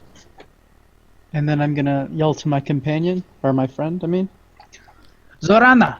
Hurry! Attack the ogre! And I'm gonna use my commanding strike again. Okay. So she gets an attack. Can I use inspiration on that attack? Yeah, you want to use Even a It's token? not like, yeah. Yeah, so you just click on it and then drag the card. Yep, right there. It's a huge token. Alright, alright. Oh, Nice. Shit. Plus my D8. 7 plus. Oh, plus. I guess my hunter's mark still counts. Yeah. Right? Yeah. It's 1d6. Oh, Plus Wasn't a 2. very high crit roll, but. Yeah. yes. So all the dice would be doubled. Not doubled. You get to roll them again. Even the D8? Yeah, so the D8 from the arrow, the D6 from the hunter's mark, and then you add your normal bonuses. Oh, gotcha. So I'll just roll another. Oh, I got the same thing anyway. Okay. So it looks like you got a 5, 10, 13, plus 7, right? Your initial roll. 7. Yeah. Oh no, actually no. You rolled too many d8s, right? Too many. Too many. Well, those D8s are from my superiority dice. I'm not sure if you want to Oh, yeah, that's right. Your Yeah. superiority dice, because it's a die, would also get. So also that's get that would doubled. be them. Too many dice. Yeah, no, that's correct. You did that right then. So that's 5, 10, 13, 13 plus the 8 that you did from the crit arrow. So Plus 23 damage, 25 damage to the Nice. ogre. Two. Nice. Favorite enemy. Sweet. So plus 2. So That was 27 25. or something. I don't know. Yeah, Okay. it's 25 with the plus 2. Gotcha. So very nice. That ogre definitely feels the pain as you shoot him in the head, but he does not go down. Like you hit him in the face, like in his lower jaw. And now he looks pissed. Oh. All right. Anything else? It's Kareem. Yeah. Oh, for me, no, I'm gonna stay here. I can't do a bonus action because I use commanding strike, Yeah. and I'm out of dice now. You're out of superiority dice. Yep. So I have to rest to get him back. Okay. All right. So Lifferless, he goes back to check on the children, and lick his wounds. And come off his berserker rage. He goes up to this ogre and he just starts ripping him limb from limb. The children look on in horror.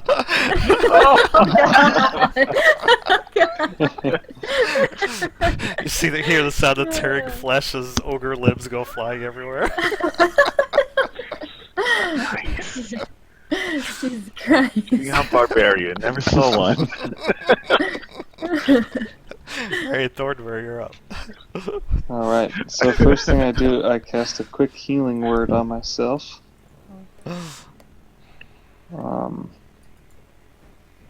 And then I look up and I swing my great sword at the giant ogre in front of me. Ooh, the vicious swing. That will hit the ogre. Yes. Nice. And then 7 damage. Alright. So you managed to cut the ogre across his kneecap, but he actually is still alive and kicking.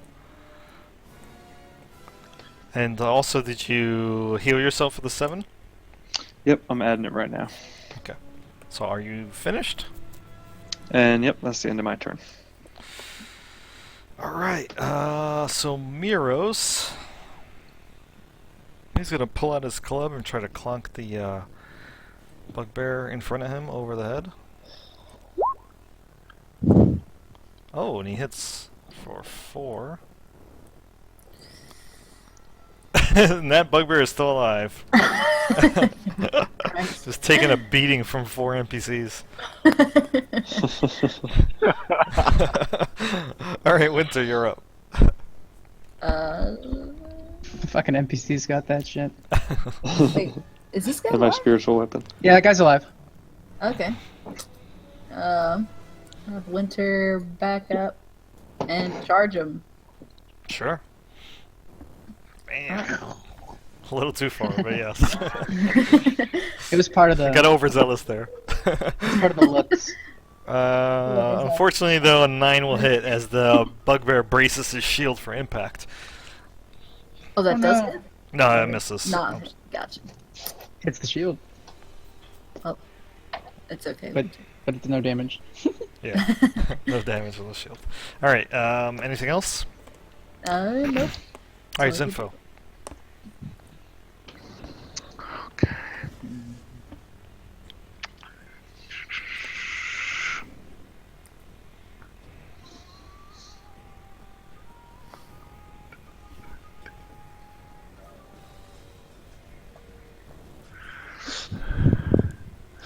I'll come out of hiding. Hi. Let's light things up. And I cast Burning Hands at the ogre and the bugbear and towards Kareem, but it kind of veers around him. Very Okay. nice. Ever so slightly. You just feel a warm breeze.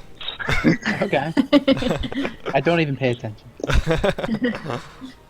Another second level slot.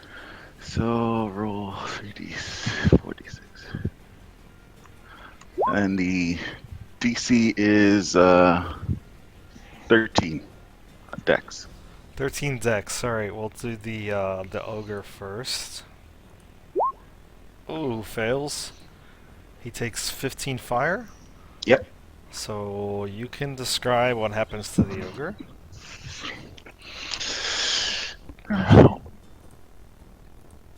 Well, I just light his face on fire.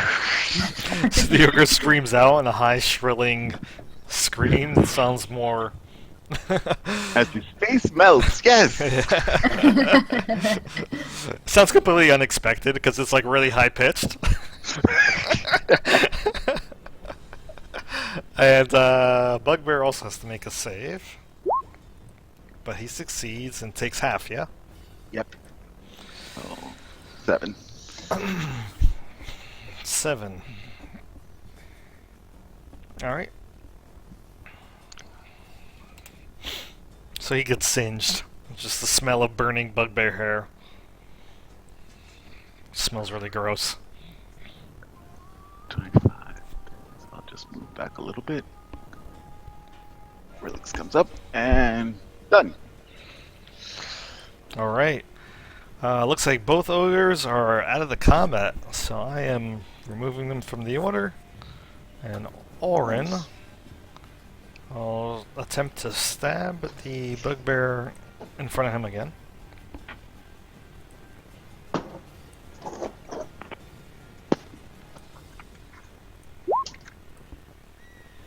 But he misses.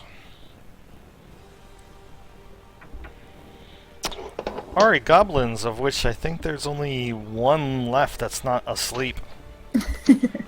Says, fuck this, I'm out of here. And he just runs down the road to the west. As he sees everybody man. just asleep around him.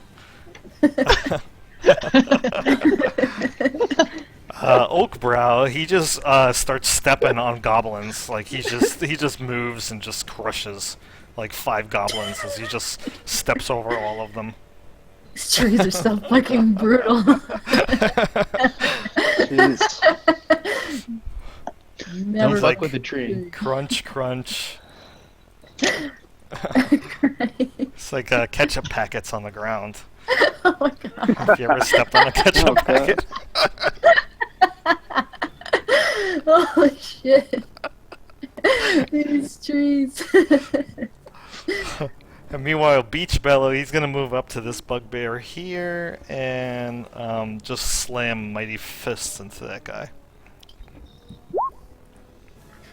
Holy So the first attack will miss, the second attack will hit the bugbear over the head for 17. But he's still alive. Oh jeez. Alright. Alright, so Shalvis attempts to attack with his quarterstaff again on the bugbear in front of him. Oh, he actually manages to crit. And he says, "Hey Zerana, hey Zinfeld, did you see that? Did you see that?" He yells out as he crushes the bugbear's skull. As that guy's Finally hit something. Finally out of commission. I did it for you, baby. Oh my gosh. Alright, so and then he'll run over to the group. Did we kill everything? No. There's no. a bugbear. There's Yeah. 2 Still bugbears. standing. 2 bugbears left, so Zorana, you're up. Oh, I will hit that bugbear with the bow. And as I attack, so will Winter, just in case he doesn't die. Oh, both of you guys hit. And you can describe what happens to that guy, because that's going to be enough damage to kill him. I'll get double pierced by horns and an arrow through the chest. Oh, nasty. You turn him into a shish kebab. Alright. Yes. Anything else? Nope, that's all I could do. So one bugbear left foolishly decides to attack Beach Bellow. As he swings his Morning Star at the tree ant and does not manage to pierce the tree ant's thick bark. Alright, next scene's up. She just collects her breath and ends up behind this wagon here, so Emin, you're up. Take a look around. Looks like everything's under control. I draw my rapier out of my staff and put it through the throat of one of the sleeping goblins next to me. Alright. You have to roll for that still, right? Yeah, you do, but you're gonna get advantage, and if you hit, it's an automatic crit. Yeah. So I'm going to not roll because I'm going to fail that roll, because you know me. You have an advantage, come on.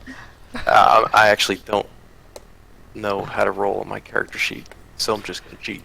And I mean, you mean the character sheet is embarrassing, frankly. You gotta set it up on the middle of the sheet where your attacks are. I'll help you yeah, out. I know. I was trying that later. No, it's no witnesses.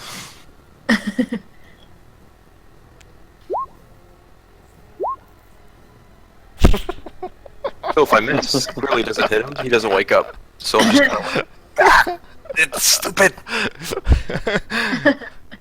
So somehow you stab him, and you just end up hitting something hard underneath his armor. And you're like, what the? Yeah, one out I of should two. have killed him. Thanks for go through that. No! Aw. Jinxed yourself. Alright. Anything else, Simon? No, I think I've done quite enough. Alright, Kareem, you're up.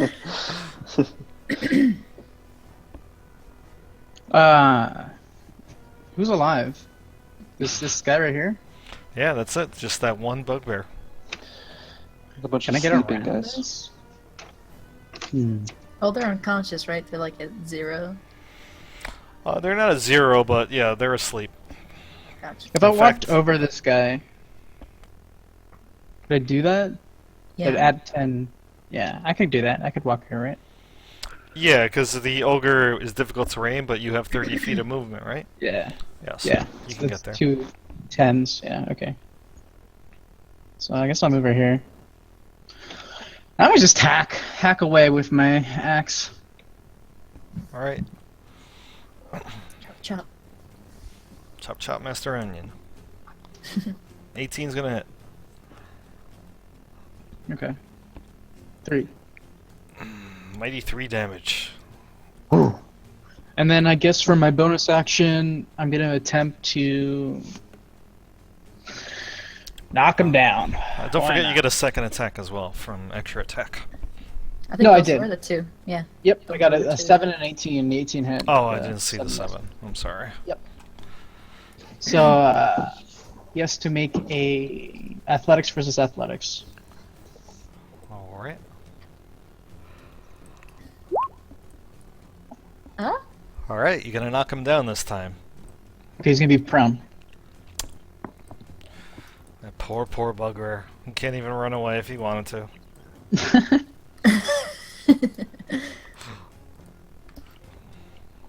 Alright. So Lifferless is gonna go. He says, The town must be warned. He says, the Abbey has a bell, is what he calls out to the group. Thornbur. Okay, so Thornbur's just gonna run at the prone bugbear and make an attack. 16 what? Okay. Alright. 5 damage. 5 damage is not enough to kill the bugbear, but you do wound him. and I just forget about my spiritual weapon, so that disappears. I just like. Well, it doesn't. This- Well, yeah, it will disappear after the 10 rounds are up. Oh yeah, that's right. It's not concentration, so it just goes. All right, I'm just gonna leave it there though. All right. Miros says, "Oh, somebody's got to ring that bell." Is what he calls out, and he starts moving to the south. He just runs as far as he can. I think that was 120.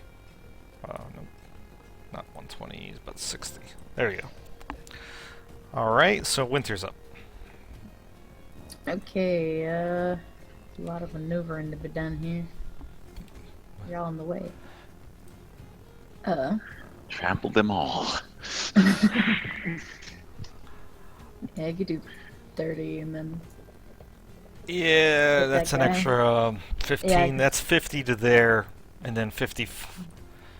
Yeah, 50 would get you right next to Kareem. So you'd be fine. There-ish? Yep, right there. Okay. So he hit that bugbear with the ram attack. Oh! Alright, you can describe what happens. As Winter kills steals again. You just kind of Antlers. stab him and then throw him to the side on top of the other ogre. Vicious, vicious elk, man. Alright. You guys are officially out of combat here. It is carnage. This is a battlefield, obviously. But you managed to survive. Meanwhile, the NPCs are mostly just tending to their wounds at the moment. So what are the rest of you guys doing? Looting. I clap. Bodies. I clap Kareem on the shoulder, and I say, "Well fought," and I cast Cure Wounds. Actually, no, I use Lay on Hands, all 10 hit points, and I give him 10. Cool. So Well, thank you, Thornburg is my going to friend. do Lay on Hands and Kareem.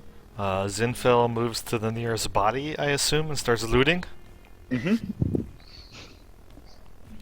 Okay. Miros seems to be... him and Nexine and Orin seem to be running to the south. Like, going toward the Abbey. And then he says... there seems to be more fighting going on down there. Thornburg takes off in that direction. More fighting. Yeah, and you can hear hoots and howls coming from that direction in the south. Then I'll head that way. And Bless was only about to last for like 12 more seconds, so I assume it's gonna run out by the time we get down there. It was almost out.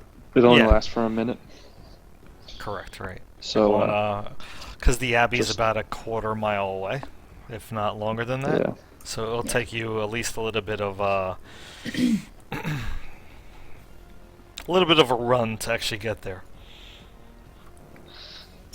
Gotcha. Thornburg so- just starts taking off in that. I know you don't know me, but these goblins are going to wake up, and I can't quite seem to get this sword to go in them. A little help. I was gonna have Winter help me gather the rest of the unconscious goblins and kind of Throw tie them in the up by bonfire. Actually, Oakbrow says, we can take care of pesky goblins. Oh, Ah, good job, Mr. Tree. if you must. Pleasure. You do Sylvanus proud. He gives you a nod and a ruffle of all the leaves on his head. Leaving you guys to deal with whatever's going on in the south toward the Abbey. Put my sword away. So, you're all gonna run off towards the sounds of screaming and... Yeah, alright. So, like screaming. Miros looks like he's in pretty bad shape as well. He's got several wounds on him and he's bleeding. Thornburg is just like jetting towards the battle. He's not paying attention to anything else. Alright. I'll walk over to Miros. Hey, you looking a little rough there, buddy. Wrestling, don't recommend it. He looks at MN and he says, "Hey, you're that half-elf that came into my inn yesterday." I could be. He says, "Well, glad to have you on our side," and he gives you a really hard clap on your shoulder. Yeah, ow. And you're covered in blood. So why don't you just sit there? Sorry about that. He kind of tries to wipe off the blood, but just No, gets more here. blood on your cloak. Come, sit yourself back, and when anybody asks, you were healed in the name of Ao. He scratches his furry head and he says, "Ayo, got it." Why won't this work? Gotta click harder. I was, actually. You couldn't hear it? I didn't. But it wasn't hard enough. How about that? Oh, Yeah. nice. Yeah, that will work. Alright, so you heal Miros for 5. Cool. Alright. Naxine says, maybe you should stay behind, Miros. In fact, Orin, why don't you watch him? I think I'll go with these adventurers. Meanwhile, Thornburr is leading the way as he's trotting down the road as fast as he possibly can. So is anybody Oh, following yeah. him? As I see him running, I'll get a hop on Winter. I'm like, wait, don't run off by yourself. Alright. I'm just Oh gonna my kinda... god, she rides that thing too? That Yeah. elk is amazing. Alright. Thornburr does kind of give at least a little glance over his shoulder to make sure everyone's following him. Yeah. Running towards the battle. What's Zinfeld doing? She will follow behind. He'll loot bodies later? Yeah. Alright. And Kareem? I guess I'm following everybody. Yeah, so Shalvis and Naxine are actually going to go with you. The rest of the NPCs, Orin, Miros, and Lifferless, are going to stay behind. God damn it. Keep those kids safe. Is he alive? Is the tree okay? Yeah, he's okay. Yeah, he's okay, but he's got a lot of broken branches, and he kind of looks... He's just like sadly looking at his hands, because they're covered in ogre gore. These- Bloodshed. Whatever the hell he said. He says, Oh, that's "Look, right. please come back and stay safe," is what he says. In his slow, thick voice. Alright, so let me just remove these blessed tokens. The inspiration, let's see, the travel half a mile, even while running. I'm going to say that the inspiration will stay. Okay? Okay, okay. Cool. Gotta use it quick though. Yeah. It will last for the next combat, that's fine. Why don't we take a little bit of a break? 5 minutes, come back at 10:30. 10:31. Alright. Sounds Alright. good. So I can get something to drink. I'll go to the bathroom.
All right, who do we have back? I am here. I'm here. All right.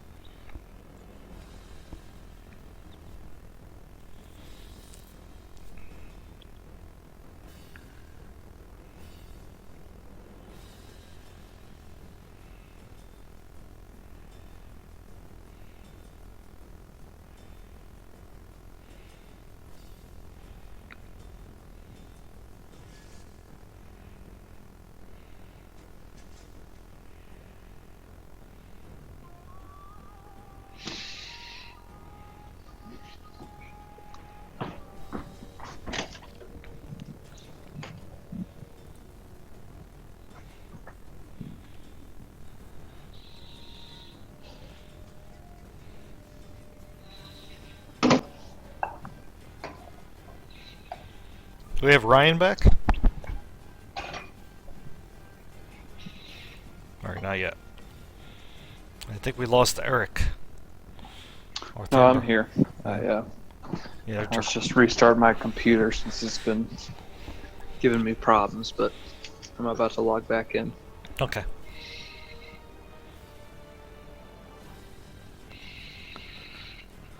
So it's clear to you at this point, as you're running down the road toward the Abbey, that there is definitely some sort of coordinated effort amongst the ogres, goblins, and bugbears, and their attack on Golden Fields.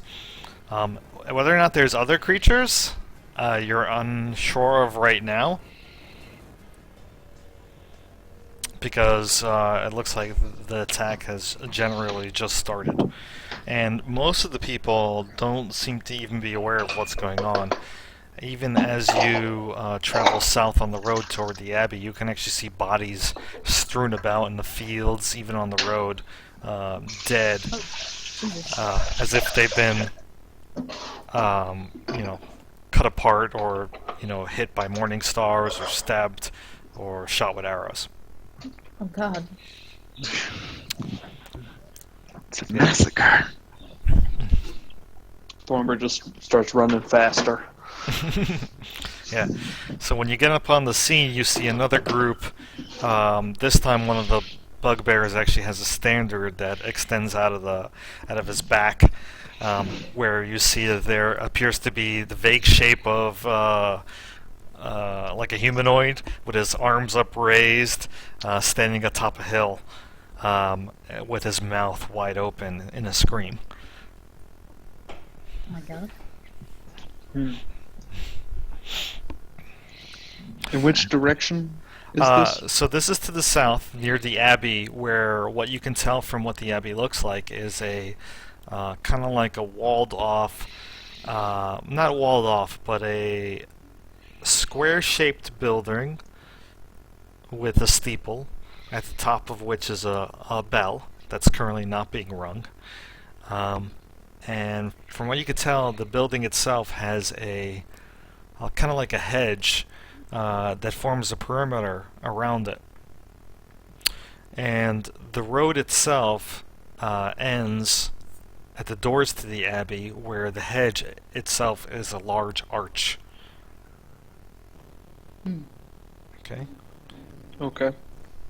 And facing off against the group of ogres and bugbears and goblins there is that Shao woman named Ji Liang, who is standing in a defensive martial arts position with her fists raised, her feet set wide apart, as if she's like in some sort of kung fu stance.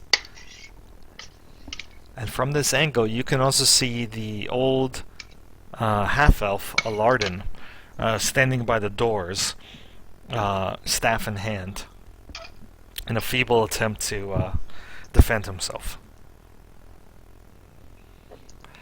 One of the bugbears says to Ji Lang, she says, "This seems to be a female bugbear, the one with the standard on her back." She calls out to Ji Lang. She says, "Step aside and let the hill howlers inside to take whatever grain and food you have there. For Gah!" is what she screams. and that's when you guys get upon the scene. Thornbert has heard God twice now. Does he recognize that at all? Can I do like a religion check for that or something? No, but your insight tells you. So religion, not relevant here, but your insight tells you that Ga must refer to some sort of leader among their kind, and that's that person's name. Cool. Alright, well, I'm just gonna run Wait. straight into the battle. I Yeah. think only three of us see anything. It's probably pitch black for everybody else. That's right. That is actually correct because it is quite dark here. So what this means is that if you don't have any means of actually seeing, you're not going to be able to really see much of anything. You can kind of make out vague shapes, but otherwise... Can I take out a torch? Yeah. As you approach, you can take out a torch and have lit. That's totally fine. Okay, so But just keep in Forgot mind the a ranges. torch's radius, I believe, is only 40-20. I could be wrong. You have to look it up. okay, I'll look that up right now. Yeah, and I guess if we run into darkness, I'll just have my light going as well. The light cantrip. I'll just have it going in front of us a bit. A little orb of light. I think you Yeah. usually have to touch a point and then center it on there. So, Okay. Put on your In staff that case, or I'll just do it on my Or your sword. Yes. I cast the same spell on my rapier. It's got like 20 feet. so it's a 20 feet radius of light. Yep. Mhm. All right, let me just add it. Didn't we have a lamp at one point? Or what happened to that? Or lantern? Well, Torch. Torch is 20 radius. Someone would have to hold it. Yeah. We'd rather hold weapons. So we can like hear all of this going on. The enemies. Yes, just as I described. Now I can see stuff. I can't see anybody else's light though, or that doesn't matter to me.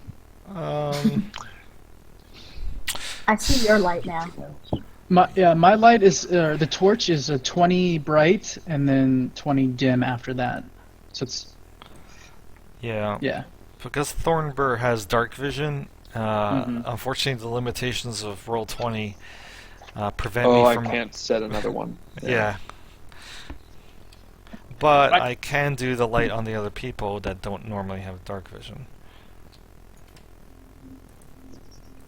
Can you guys hear the music? Because I can't. I think It my, is. my it music says broke nothing again. is playing currently. That's what it says. Yeah, Okay. there's no music. Alright, let me try to do something else. I think it's because So you people- changed pages that turns off the music. That's lame. Let me see if I can change and then go back.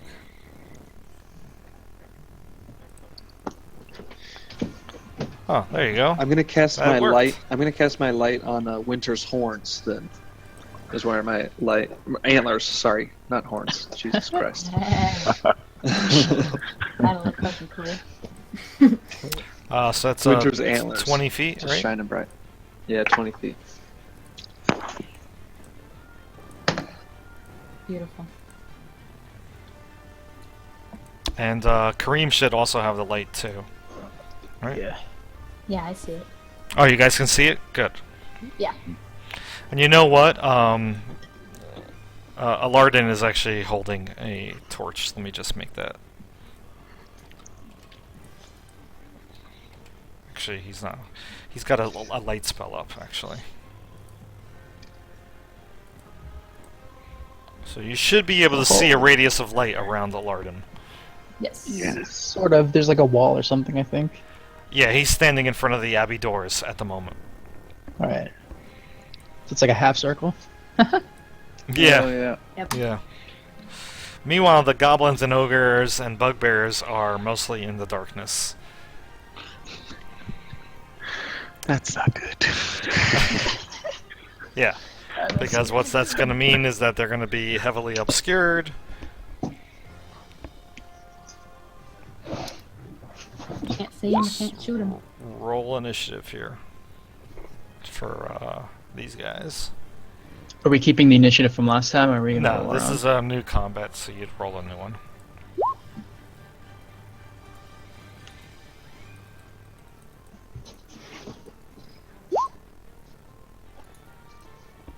Oh, I didn't select my token, but I rolled a 10. You got a 10? Yeah, I forgot to select my token. I apologize. It's alright. What did I do? I clicked the bookmark. Dang. Oh, I hear music now. Refreshing. You want to refresh one, too? It is very refreshing. I have to add winter. So what did winter get? I did not roll yet, Okay. so my windows disappeared.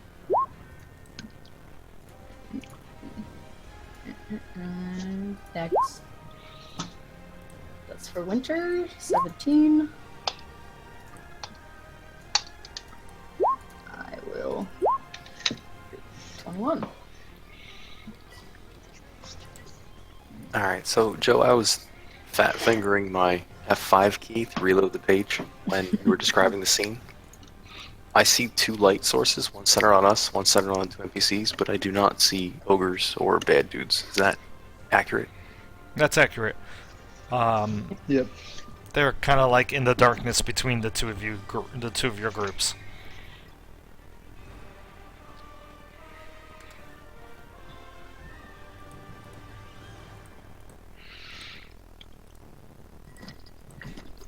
Let me move temporarily so you can see them. You see winter among them. Ugh. Winter, what are you doing? You can teleport. He's Alright, getting new You're power. mad. I think I'm almost done with all the initiatives. All right, everybody else is on the board. Mhm. Oh, jeez. Us against 500.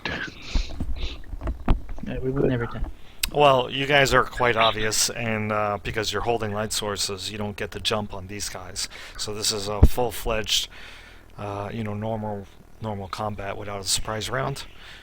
So when you approach the scene, Emin, you're up first. So I heard the talking, but I don't actually know where the bad guys are. Correct? Yeah, you can see vague shadows of them in this general vicinity. And we hear him too, right? Yeah. Alright, well, let's see. 1, 2. Ha! Nice. Now that I can see them. Those Sleep. are bugbears or goblins?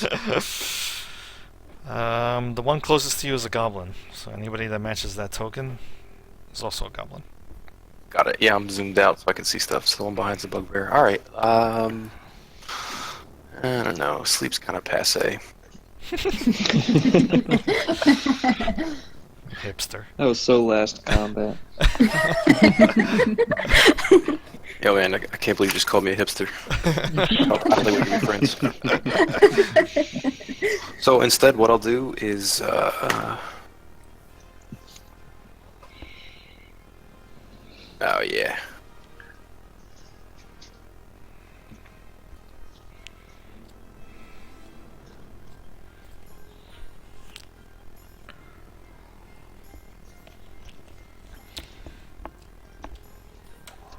No, I lied. Sleep, because the other one doesn't have the area of effect I wanted. Sleep Sleep still is in back in. style. Yep. The tried and true. It never goes out of style. Like a bespoke suit. All right. So, show me where you're centering it.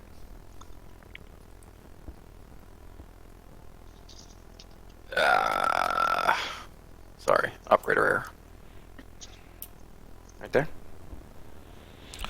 Okay, that's a pretty big radius. So you're gonna get mostly goblins. There's maybe 2 bugbears in that radius. Yeah, it's alright. I'll take out all the fodder. Let everybody else deal with the heavy lifting.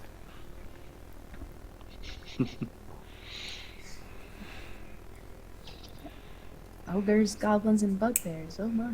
Did it? No. See, now I have an input value, but it wouldn't let me input a value. It's alright, you rolled a 26 on 5D. Yeah, but I wanted to boost it. Oh, you did? Okay, so you It's just, like, you I'm just just gonna tell throw me you another- boost it. Yeah, I add another 2d8. Well, I could take the training wheels off. No. There you Alright, go. so we'll 37. take 37 hit points. That's very good. You are gonna get 5 of the goblins. Alright, So that's good for me. Let me pick some of these guys. So we'll get that guy. This guy. This guy. Come on. What did the other clan call themselves with their standard? Fighting Moon or something? The Moonbiters. So I yell out to these guys, the Moonbiters are dead by our hands. You're next. Run while you can. Bugbear turns around and says, "Get him!" Alright, Zarana. Alrighty. I will move. Move as far as I Lost can. Ryan again. Uh-oh. No, I'm back. I'm better. Oh, I can see some goblins.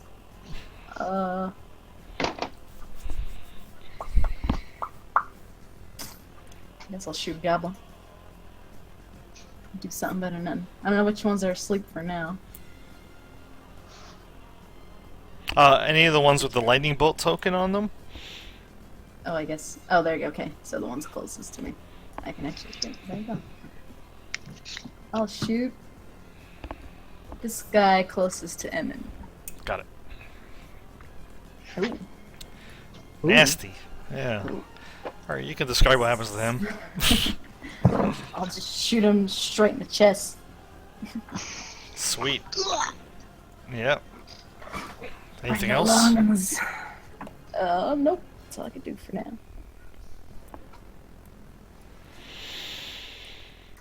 Alright, ogres are gonna join the fray.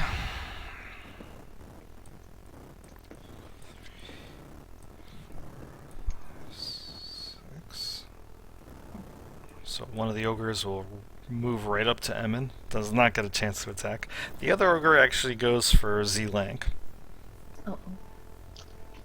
Oh no. Deja vu. I can see him. I can hit him. I don't remember where the ogre was exactly, but yeah, let's say that they're in range for an attack. So it pulls out a club and smacks her with an AC 24 for 14 damage. So she tries to defend the blow, but it's like trying to put a fist up against a giant ogre club, and she just ends up getting smacked really hard by the blow. She's still alive, but she staggers on her feet. Bleeds from her face as a giant welt forms. She is going to respond.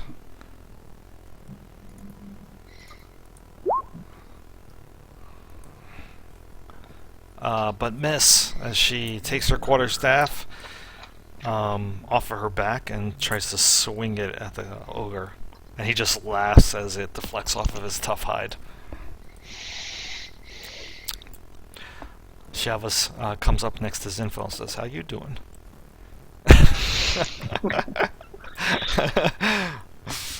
I'll stay here and defend you, Zinfel. And he pulls out his hand crossbow and readies in action. I got 6 kills against the Moonbiters. How many did you get?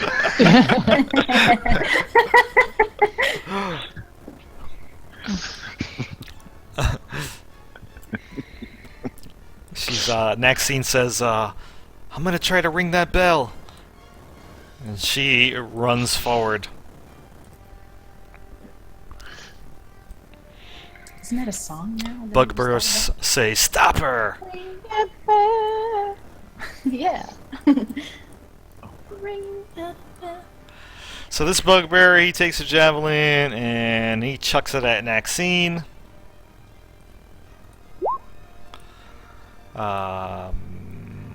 Hits for 7.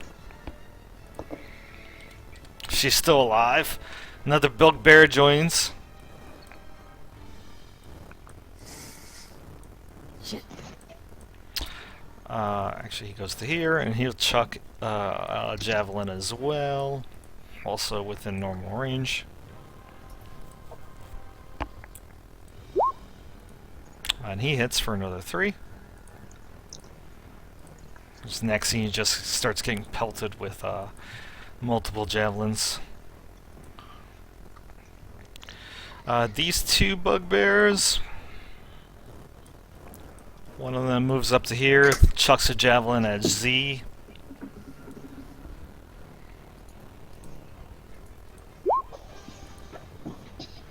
Misses.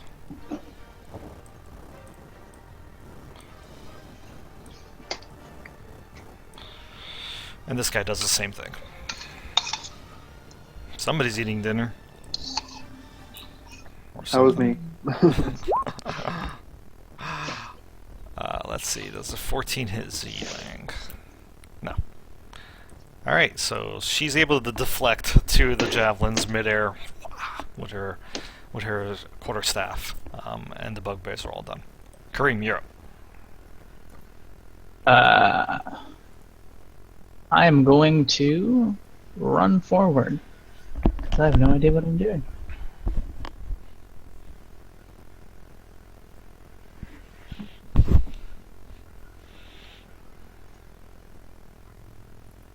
Can't see much.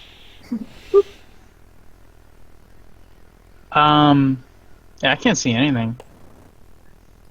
I guess I'll do a dash action because I don't know. 1, 2, 3, 4, 5, 6. You see a giant ogre in your way. I stop. Alright. Stop and do nothing. You skid to a halt in front of the giant ogre. Alright. Zinfel, you're up.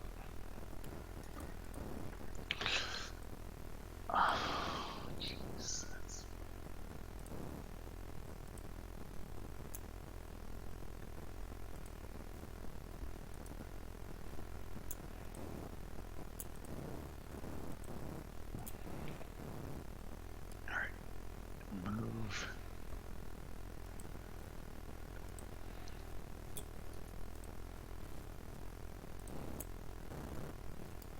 Here, really come with.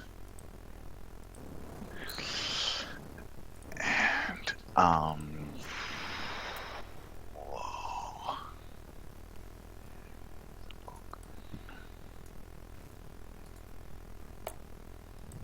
All those dudes.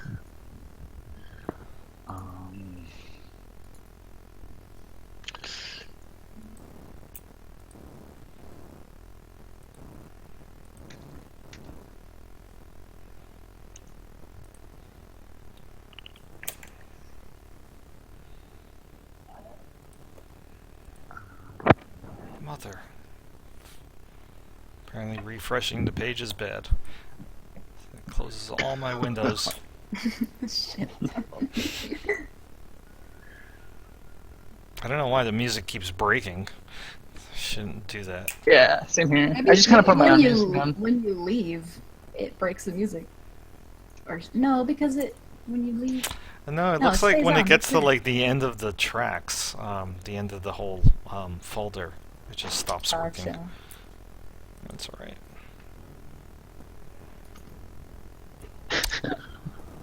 I'm playing Ring My Bell. It's really It's about the pretty what? great. It's about what's gonna happen. I guess I'll just throw a dagger. Because I can't reach this guy. Throw a dagger at the ogre.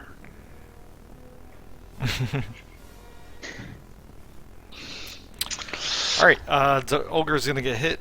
16 damage. Emmons in 16 currently. I'm sorry, not 16 damage. Yeah. 16 to hit. Emmons currently in melee combat with it, so you would get your sneak attack. Oh, okay. Extra 7. Alright, so 13 damage to the ogre. So he gets a dagger to the arm. Well, currently he's intent on attacking the closest thing to him. Alright, are you done? Yes. Alright, the goblins that are not unconscious pull out short bows and start firing at your group. Wait a minute. Did Winter go? Winter has a 0, yeah? Oh, he had a 17. Oh no, he had a 17? Yeah, I don't think It I just- ever added it. probably not. That's okay. Alright, why don't we take Winter's action now then? Okay.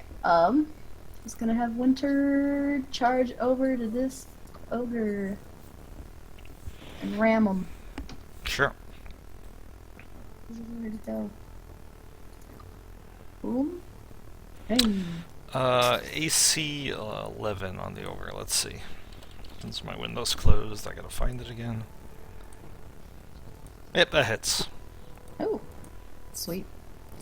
So 13 plus the charge 2d6.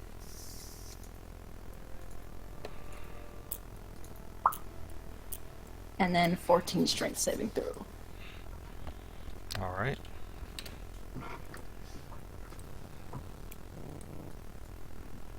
There's no limitation on the charge, right? Even though the ogre's large? Oh, Yeah, it says if the target is a creature, it must succeed. Yeah. it Alright. doesn't say limitation. Oh wait, he also gets favored enemy from me. So another plus 2? 2. Yeah. Okay. So you did a ton of damage to the ogre. It's not that bad.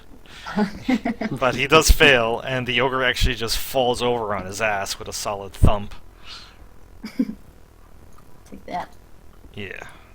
And the ogre's now prone. Alright, so now the goblins would go. So seeing Kareem as an easy target, and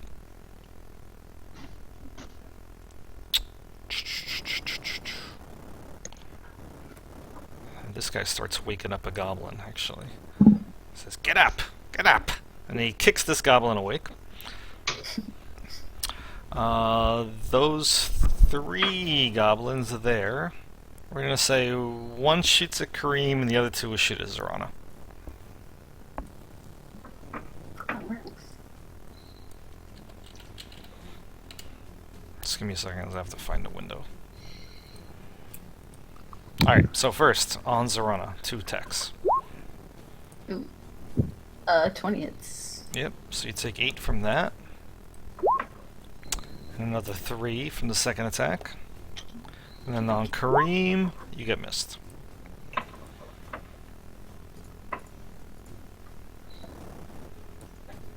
Yep, and I believe that's all the goblins. Alright, Thornburg.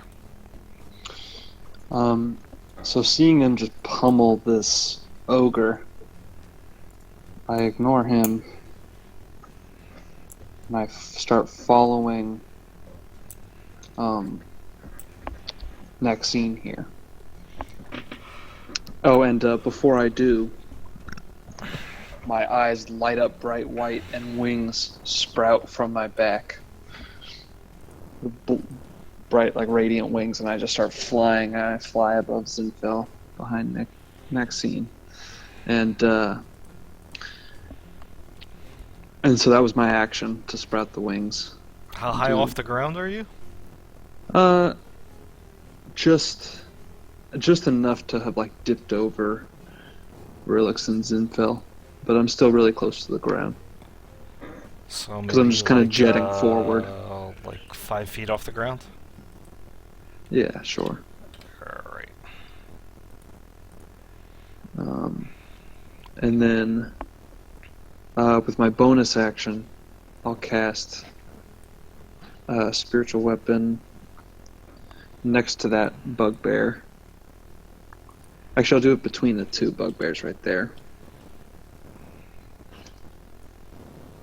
Right here? Put it in the right spot? Or right here? I was gonna go behind him actually. Yeah, perfect. Right there? Yep. Awesome. And I'll make that attack now.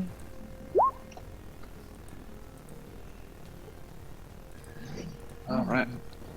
Alright, so that is under your control. Nice. Let's see. So what you 23 to have. hit? 23 to hit on which bugbear? The one to the top or to the The left? one to the top. Okay. That's gonna hit? Alright, nice. 10 damage. 10 damage. Alright, cool. So, That's my glowing turn. greatsword comes out of nowhere, slashes the bugbear across his back. Meanwhile, you fly up into the in the air a little bit, following and the next actually- scene. I do an extra 5 radiant damage because I'm doing this radiant soul. So with 1 attack per turn, I Yep. do extra radiant damage equal to my level. Nice. So 5 I got, extra damage. I put the 5 on. Cool, thank you. And that's my turn. Alright, cool. So Alardin, he gets up behind Zelang and heals her for a little bit.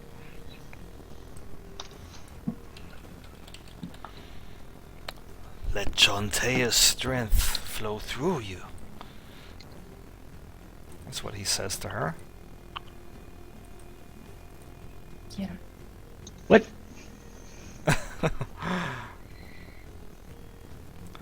So that's that adds your wisdom bonus, right? Just if I recall correctly. So he's gonna cast the level 3 version because she's pretty messed up.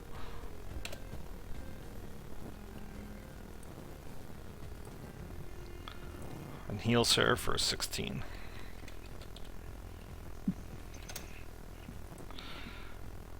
Alright.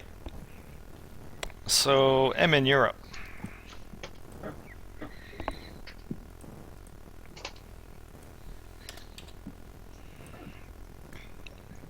Top of the round.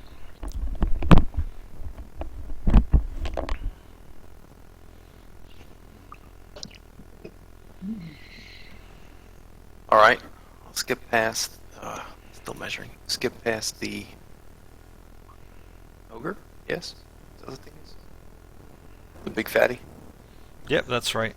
Skip past the ogre. Hey, I put them to sleep, leave them. And drop a thunder wave in... Can I draw lines? Yes, draw a shape. There. Ah, okay. So are you gonna provoke from the ogre? Oh, totally. Unless he No, he's doesn't prone. get attacks of opportunity. Oh, he does. I just want to make sure that He's got disadvantage because he's prone. because he's prone, right? Yeah. That's pretty lame, but he'll take the opportunity to hit you. And he gets a 9. Alright, well, Try. your Thunder Wave is definitely going to hit those 3 creatures. So, Goblin on the ground can't dodge when he's asleep. Yeah, he's blind. So I'm going to boost that to a second level spell. So it's going to do 3 to 8. Alright. I'm just going to roll it because, you know. And then otherwise it's a Constitution save? I didn't actually check the type. That sounds right. Or strength. I'm looking now. All right. I'll look it up. It's a con. Con. It's a con. DC 15. All right, so DC 15. I'm gonna do the 2 bugbears first. They both succeed, and I'm not gonna bother rolling for the goblin because he's gonna die regardless.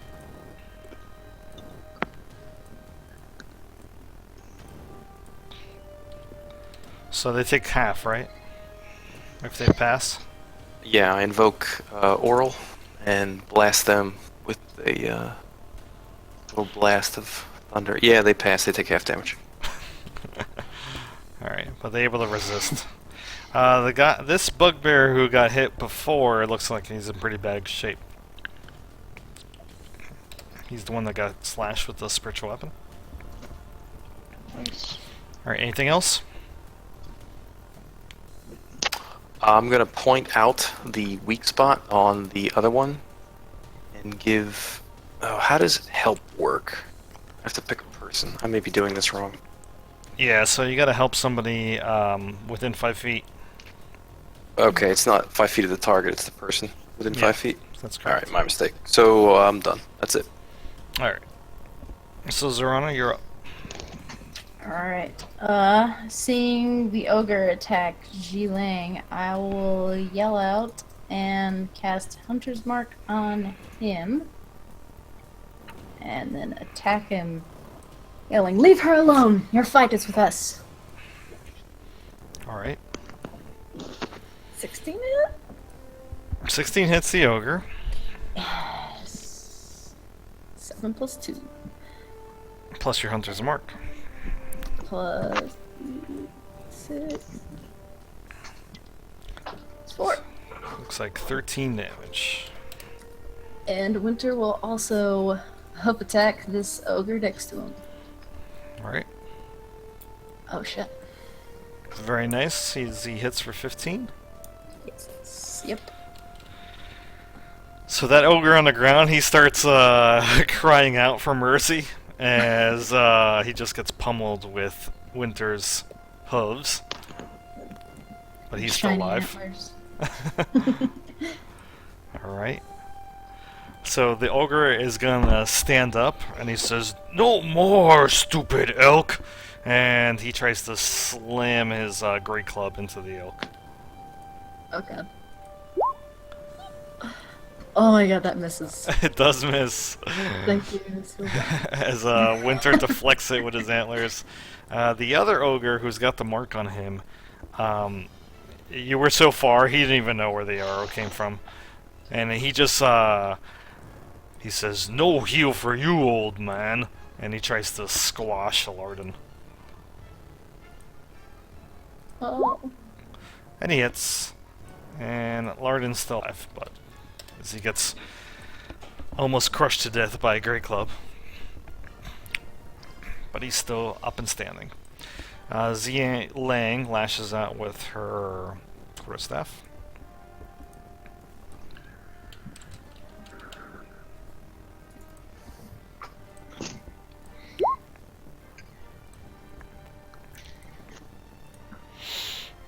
And hits for 3 damage on the ogre. Smacking him across the knee. Winter. This guy's no longer prone, by the way. Oh, gotcha. He will. He'll ram him and back off. You could describe what happens to him, the ogre. Stab him with some shiny horns in the chest. Kind of stabbed him down more into the ground. Stay down. Nice. Alright. Shalva says, "Zinfil, don't get hurt!" And he runs up to Zinfil's side. "I'll protect you." Good man. So next scene, foolishly continues to run toward Larden and the group. She gets to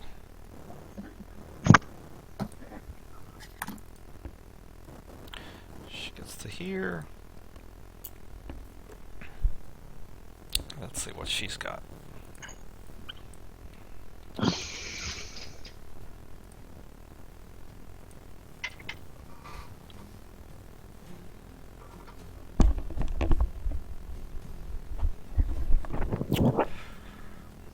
Yeah, actually, you know what?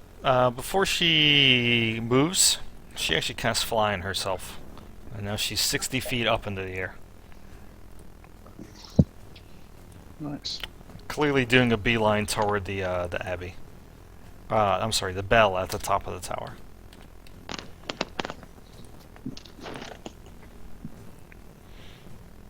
Alright, well, the bugbears, who now see that she's clearly out of range, they just concentrate their efforts on Emin. So these two guys swing their morning stars.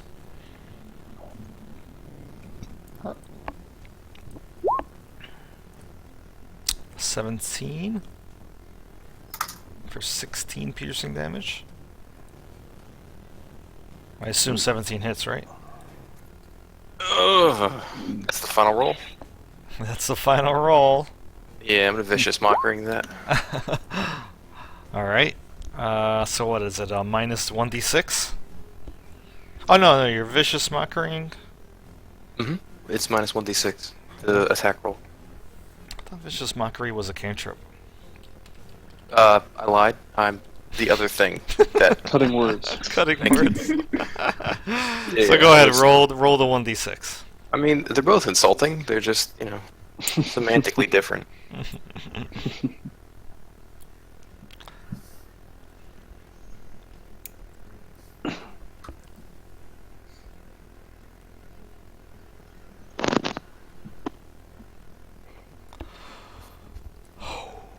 Alright, so does a 14 hit you? Yeah. Yeah. So despite an insult to his ancestry, you still get hit by the Morning Star for 16 damage. Bells and whistles. Does nothing. Alright, 16. Got it. Meanwhile, these two bug rares, they join the fight and they concentrate their efforts on Z-Lang.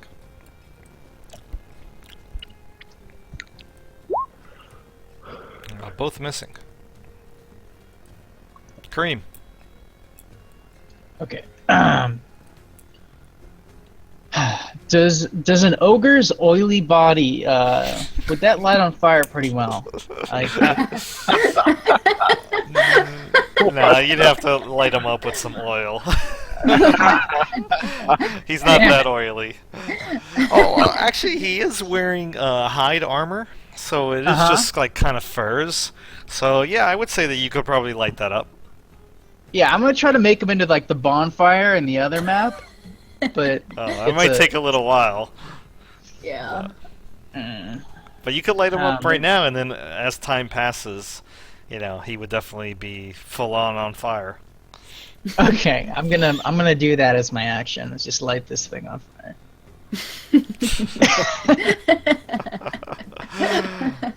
All right, well, Do whatever I need. We'll say right away that this guy is going to be emitting 10 feet of light for now. Okay.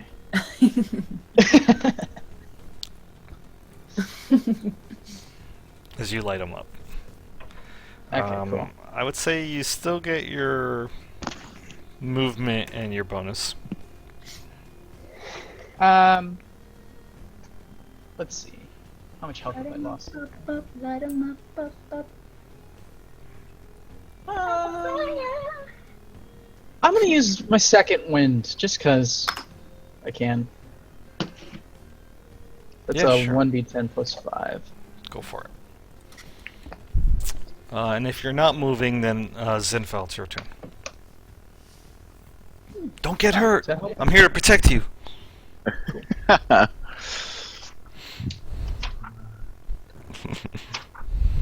Wait, where are you going?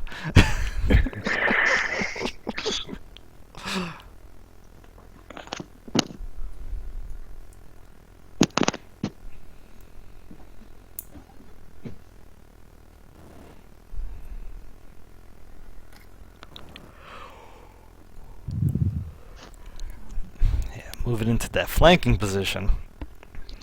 It's always fun. um.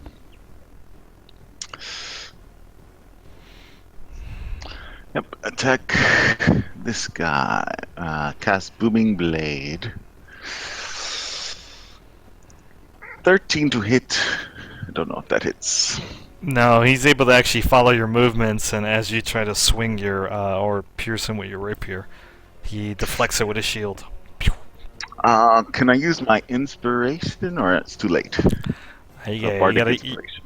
Oh, your bardic inspiration? Yeah, Yes. that's okay.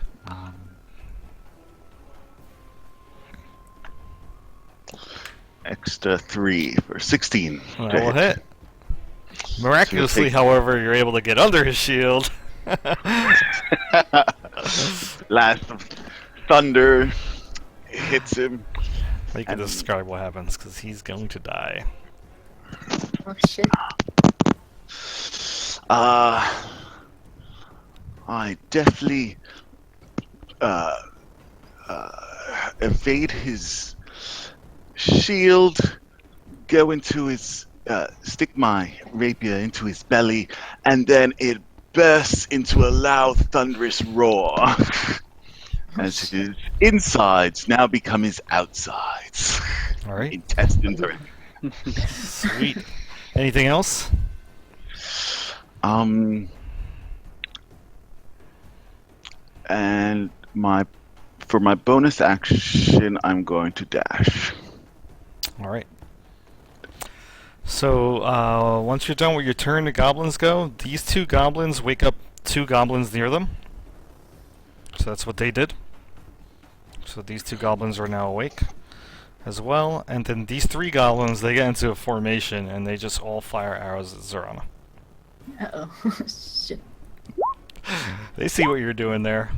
And they all somehow manage to miss you. 7, Standing 7, and target. 10. Oh my god. Oh my level. Alright, Thornver, you're up. Okay, I'm just going to use my action to dash. I'm gonna go 60 feet. Oh shit, I don't want to be right next to it. I'm gonna go here. So I'm gonna go 60 feet. Get in the ranks here. And then with my bonus action, I'll have my spiritual weapon double back and attack the bugbear. Sure.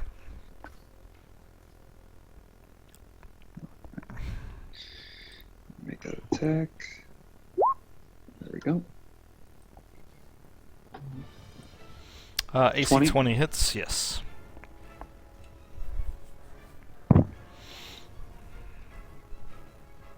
Seven damage. Alright, very good. 7 damage has been recorded on that bugbear. And I just say, ring the bell. How high off the ground are you? Still only 5 feet. I'm going for the ogre more than the bell. Okay. Okay, Alardin spends his efforts this turn to heal his own wounds.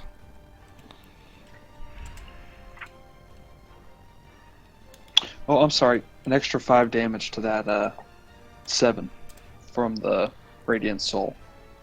Yes, that's right. Sorry, I'll try and remember that sooner. It's okay. Alright, so Alardin's able to heal himself for 13 hit points.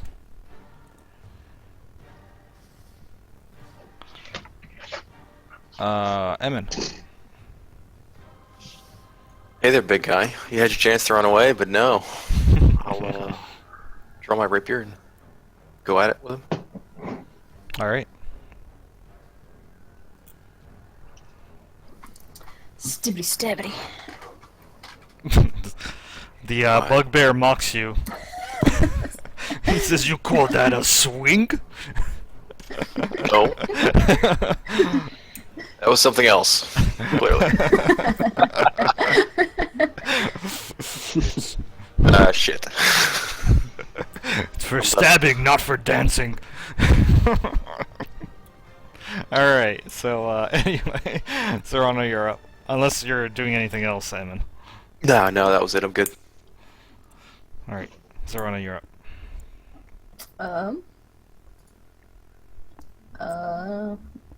From here, I will shoot this goblin here in the middle. Oh yeah, that's gonna happen. And I'll also say, how about time for a little shooting lesson? Alright, well, you can describe what happens to him. I'll just shoot him right between the eyebrows. But damn! Alright. The goblins Try. look at their dead buddy. Anything else? And, I'll move a little closer for intimidation. Okay. Alright, I'll give it to you. Go ahead and make me an intimidate check. Oh, shit! Alright, you have clearly frightened these two goblins. As they're like, wow, she's really good! Alright. Anything else? Nope. That'll be my turn. Alright, let me put a little token on these guys so that way I know they're frightened. I thought there used to be a broken heart token, but I guess not. That kind of looks like it. Yeah. Alright, I got it. Anything else? So you're done. Yep. I believe so. Ogres go. Or ogre. I said stop healing, little man! And he swings his Morning Star at Alardin again. Not his Morning Star, it's Great Club. Ooh, smacks him for 18. Old man is still up because he healed himself before. It's a good thing too, because that would have killed him. No. Z Lang calls out Alardin's name in anguish and tries to retaliate against the ogre by swinging her own quarterstaff, hitting for 6 damage. Alright, Winter.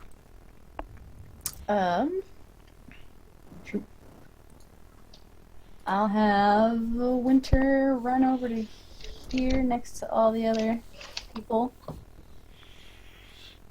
And he'll take a dodge action. Sure. Shalvis just runs on after Zinfo. Wait up! Next scene goes. She flies to the top of the abbey and she starts. She gets right inside the vestibule where the bell is hanging, and she starts pulling on the rope so that the sound of the tolling bell can be heard throughout the entire field area near the abbey. How far it reaches, you're unsure because you're right under the bell, but it is fucking loud. And then she says, I see more activity over the wall, as she points to the southeast, and she says, giants! Oh shit. Uh-oh. Bugbears go? I believe there's only 3 left, so 1 bugbear on Emin. AC 12 is gonna miss, good thing too, because the other one was a crit. And the other 2 bugbears continue to attack Z-Lang.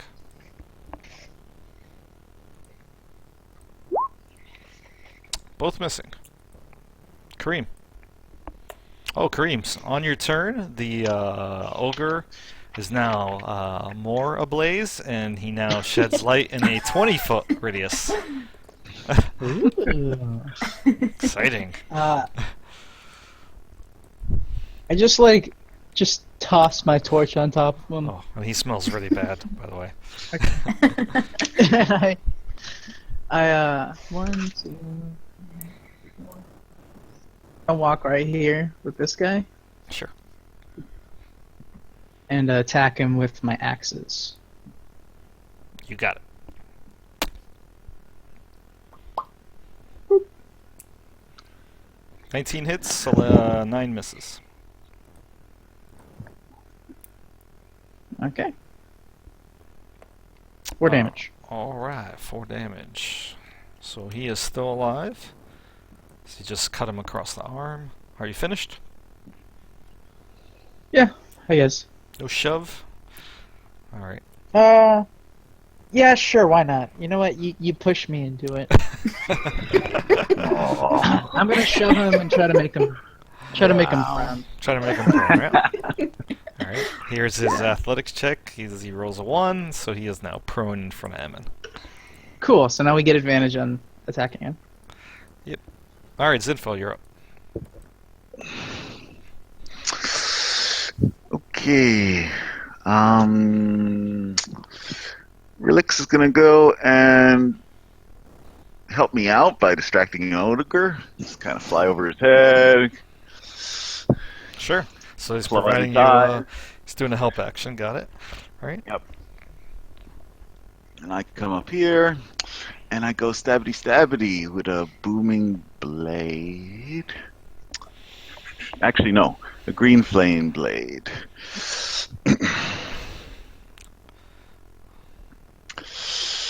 25 to hit. 9 piercing, 6 fire. This bugbear over next to it takes 4 fire damage. Alright. So I got the 4 in the bugbear. You get your sneak attack as well. And another 9, so To give you 24 total. Damn. yes. Pretty brutal. Ogre's eyes go wide in fear as a green flame jumps out of your blade. He tries to swat it with his hand, realizing that it's not really fire that he could put out. But he is still alive after the 24 damage. Okay.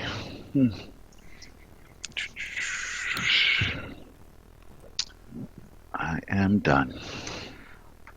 Alright. So these 2 goblins, they actually back up from Zorana. A distance away. But they still try to shoot at you, but they have disadvantage because they're currently frightened. Ooh. Oh shit. 14 hits. 14 is my AC, so that would hit. Going once. Going twice. Alright, so take 6 damage. Yep. Meanwhile, this one goblin wakes up this goblin. So now that guy's awake, and these 3 goblins here, they're gonna all shoot at. Actually, this one's gonna shoot at Zorana, the one I just moved, and the other 2 are gonna shoot at Kareem. Okay. So AC 16 on Zorana for 4 damage. Yep. And Kareem, you're going to take AC 21 for 8. Yep. Alright, Thornbur. How beat up I'm does gonna- Alardin look? I'm going to end the night after Alardin goes, by the way. Alardin looks pretty beat up, like one more hit and he'd die. Okay, I'm gonna use my action to my channel divinity, preserve life. So he gets 15 HP. Up to his half, up right? to half of it. Up to half. Yep, exactly. Up to half. Alright, that will heal him and then for if- 4. Okay. Z's below half, then she gets whatever's left. She's not. Okay. Well then, I'll use my bonus action to attack that prone bugbear with my spiritual weapon. Okay. The 23 is gonna hit. Okay, and then 6 plus 5 is 11. All right, you can describe what happens Damage. to that guy. So the spiritual weapon just impales it to the ground. Nice. You doing anything else? Yeah, I'll just move the spiritual weapon. Did the music break again? It did. It's working for me. Yeah, I'm not closing all my windows again. Sorry. Fuck that. There we go. Oh, it's working for you? I don't know why. Yeah. Huh. There. So I'll just move my spiritual weapon there. All right, cool. So Alardin Yeah, that's my turn. goes. He is going to. He says, "Thank you, friend. But you must deal with those giants if they're coming over the walls," is what he says. And he's gonna heal himself. Again. For 5. A mighty 5. And that'll be the end of the round. And then we're gonna stop it there for the night. Cool. Alright. As the Battle of Golden Fields rages on. Yeah, jeez. A long battle. Lots of goblins and Murderous trees. Lots of combat this session. Possibly next session as well. So before everybody goes, let's just talk about next session real quick. We're not playing on the 27th because that's today's session. And Eric, you said that you're back on the 4th, right? Thornburg? The 5th. The 5th. Does that mean that you can play on the night of the 5th? Or is that cutting it too close? Let me look. I think it's cutting it kind of close. I think I come back pretty late that night. Okay. Well, there is the 6th as an option. Otherwise, I cannot play the week of the 9th through the 12th. So if we don't play, then that means that our next normally scheduled session would be 17. it'd be probably the 16th because the 17th is our other game. Jay and I are in another game that day. Oh, gotcha. I think I come back late at night on the 16th. Like, I'll be on the plane. Oh, that's not good. Yeah. So, so it looks like the 6th will be the session that we play. Alternatively, could do a Sunday as well, if we really want to. I mean, 6th sounds okay, right? I think that's good for me. What day is that? It's It's a Friday. 6 is Friday. Yeah, I'm okay with that. I don't know about everyone else. I'm free that day. I'm fine on Friday. All right. Thornburg and Eric? Or Urk? Yeah. Yeah, I can do 6th. that. Yeah, I can do that. I know I see you the next day, Eric. Because you're coming up, you're driving up from to play Curse of Strahd the next day. Yeah, I was looking at that. So that's not a problem. Okay, cool. Because I also run a Curse of Strahd game once a month, and Eric drives up to play at my house. Cool. Oh, Nice. cool. All right, cool. So I will schedule the session then for the 6th. That will be session 10. So Yeah. thank you guys for All right. playing tonight. I hope you Yeah, had thanks, fun. It was a lot of combat, I know. It's fabulous. Lot of doing combat. that. It's nice to meet all of you. I MVP vote for Winter. Yep, I agree. So do I. Yep, second that. Voting as well. Joe, are you gonna send out calendar invites, or should I mark it myself? You gotta mark it yourself. There is no. I don't do Google Calendar invites, but I usually send a reminder and I put the next session on the calendar in Roll20. That's fine. So, another thing I wanted to say was Happy Holidays.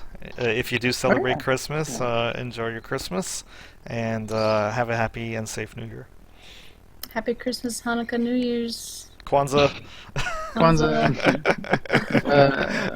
Festivus for the rest of us. And Festivus. Of for course. the rest of us. Indeed. All right, guys. All Alright, right. good night, everyone. Thanks. Yeah. Good night, night. guys. Hey, good night. Later. Later.